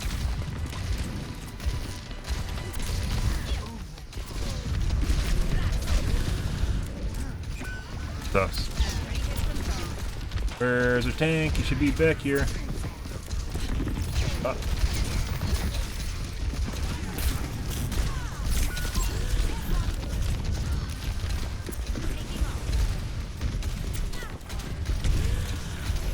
No! Miss. He just shot through me. Thank you for going next to a wall.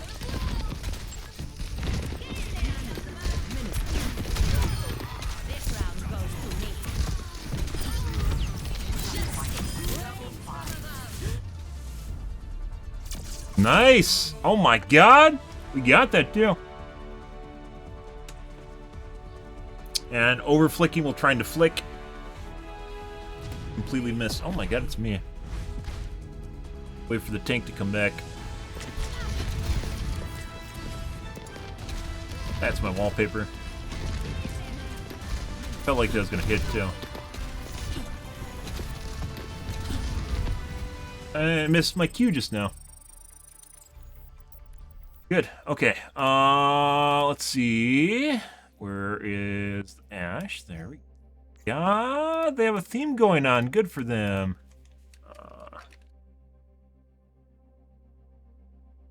Even 2 minutes. No, it wasn't.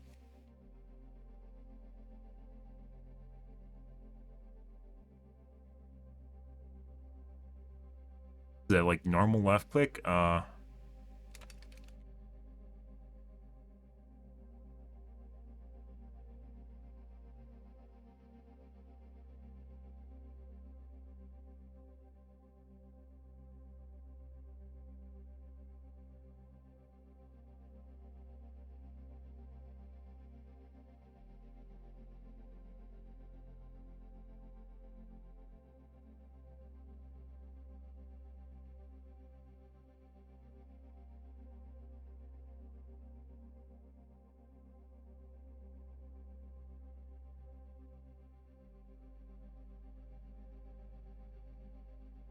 Okay. Quality Ash player. Quality Ash gameplay. I've seen more annoying Ashes. One of the most obnoxious things, by the way, is when you get a cheating Ash and they just fucking constantly throw C4 or dynamite on you all the fucking time. It's one of the most obnoxious things in the world when you're just somewhere behind a corner that's always thrown on you. It is incredibly fucking obnoxious and annoying. Absolutely terrible to deal with. All right, guys, we're out of here for tonight, guys. Our accuracy tonight, pretty abysmal, I would say. Like, we didn't do horrible, but my accuracy has definitely been better. And very difficult for me to hit directs for some reason right now. 44-19. That actually isn't bad. Some of our better games, 38-12. As with cheater in it. We're below 40. That's not where we want to be. 49-13. Good. Pariso. 11. 36-11. When we get suppressed pretty hard, my accuracy usually ends up in the 30s. 8. But 8. 31.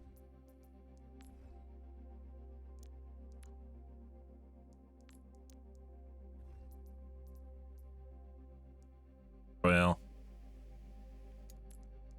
I was with the cheating widow on it. That couldn't shoot me through the... Actually, I think there's a different circle royale. This is after we restarted. This is the one with the cheating widow, I think. Does it change based on if you're defense or offense? Or maybe this is time of day. Can't tell. One of the two had a cheating widow on it, though. Couldn't shoot me. And failed the shoot the dick test because they couldn't shoot my lower torso. But could perfectly land headshots and body shots. Chest shots. Perfectly land headshots and chest shots, but could not shoot my dick or my abdomen, basically. What you can do, guys, if you guys didn't know... it's a Ben Sam tech, by the way. So you play Pharah, and you get someone that's kind of sus, is if you just shoot, you hang above a door ledge, and your feet will be exposed, your lower body will be exposed, but you can shoot down like this. You can get an angle and shoot down and hit the people below it. But people that are cheating, most aimbots can only latch to your chest or head, and as such, they won't lock on, and they won't even try to shoot you. Which is funny, because they can be pinpoint accurate, but they can't shoot your legs, or your dick, basically. They can't shoot your dick. Kind of weird. Kind of interesting. It's not, that's actually a trend. It's not just like one person doing that. There's a lot of people that are just insanely accurate that can't hit your lower torso. Very weird. But alright, guys. I'm out here for the evening, guys. Tomorrow will be more Overwatch 2. Maybe we'll do some tweaking. I don't know exactly what I want to do for tweaking. And just kind of hanging by until, the X3D chips come out. I might not even buy one. I might wait for the 7800 X3D because it sounds like the 7900 X3D is going to be a abomination, and you have to basically buy the more expensive one to get a full-blown chip, and that's an extra $250 I don't want to spend. So I don't know, guys. We'll see how it goes, though. Yeah, and that's an extra month of waiting if I want to get the 7800 X3D. So yeah. But alright, guys, I'm out here for seeing you guys. If you're new to the stream, you enjoyed the bullshit, and you enjoyed the fun, you enjoyed the cheaters trying to pass themselves off as legit players, make sure you hit the follow button in the top right-hand corner. You stream every day from evening to late night in GMT-6, so 8 to 9 p.m. Central Standard Time to 1 to 2 a.m. Give or take. It depends what's going on in my life, what's happening, etc., guys. The usual bit. Yeah. I'll catch you guys later, though. Tomorrow will be more of the Overwatch. There is a big, giant snowstorm that's coming through the state right now, so I don't know. It depends on what's going on. Probably will be streaming the next couple days, though, but we'll see how it goes. Yeah, really big snowstorm coming through. But I'm out here for this evening, guys. Thanks for watching my stream as always, and I hope you guys have a wonderfully fantastic Monday night and Tuesday morning. Have a good day, guys.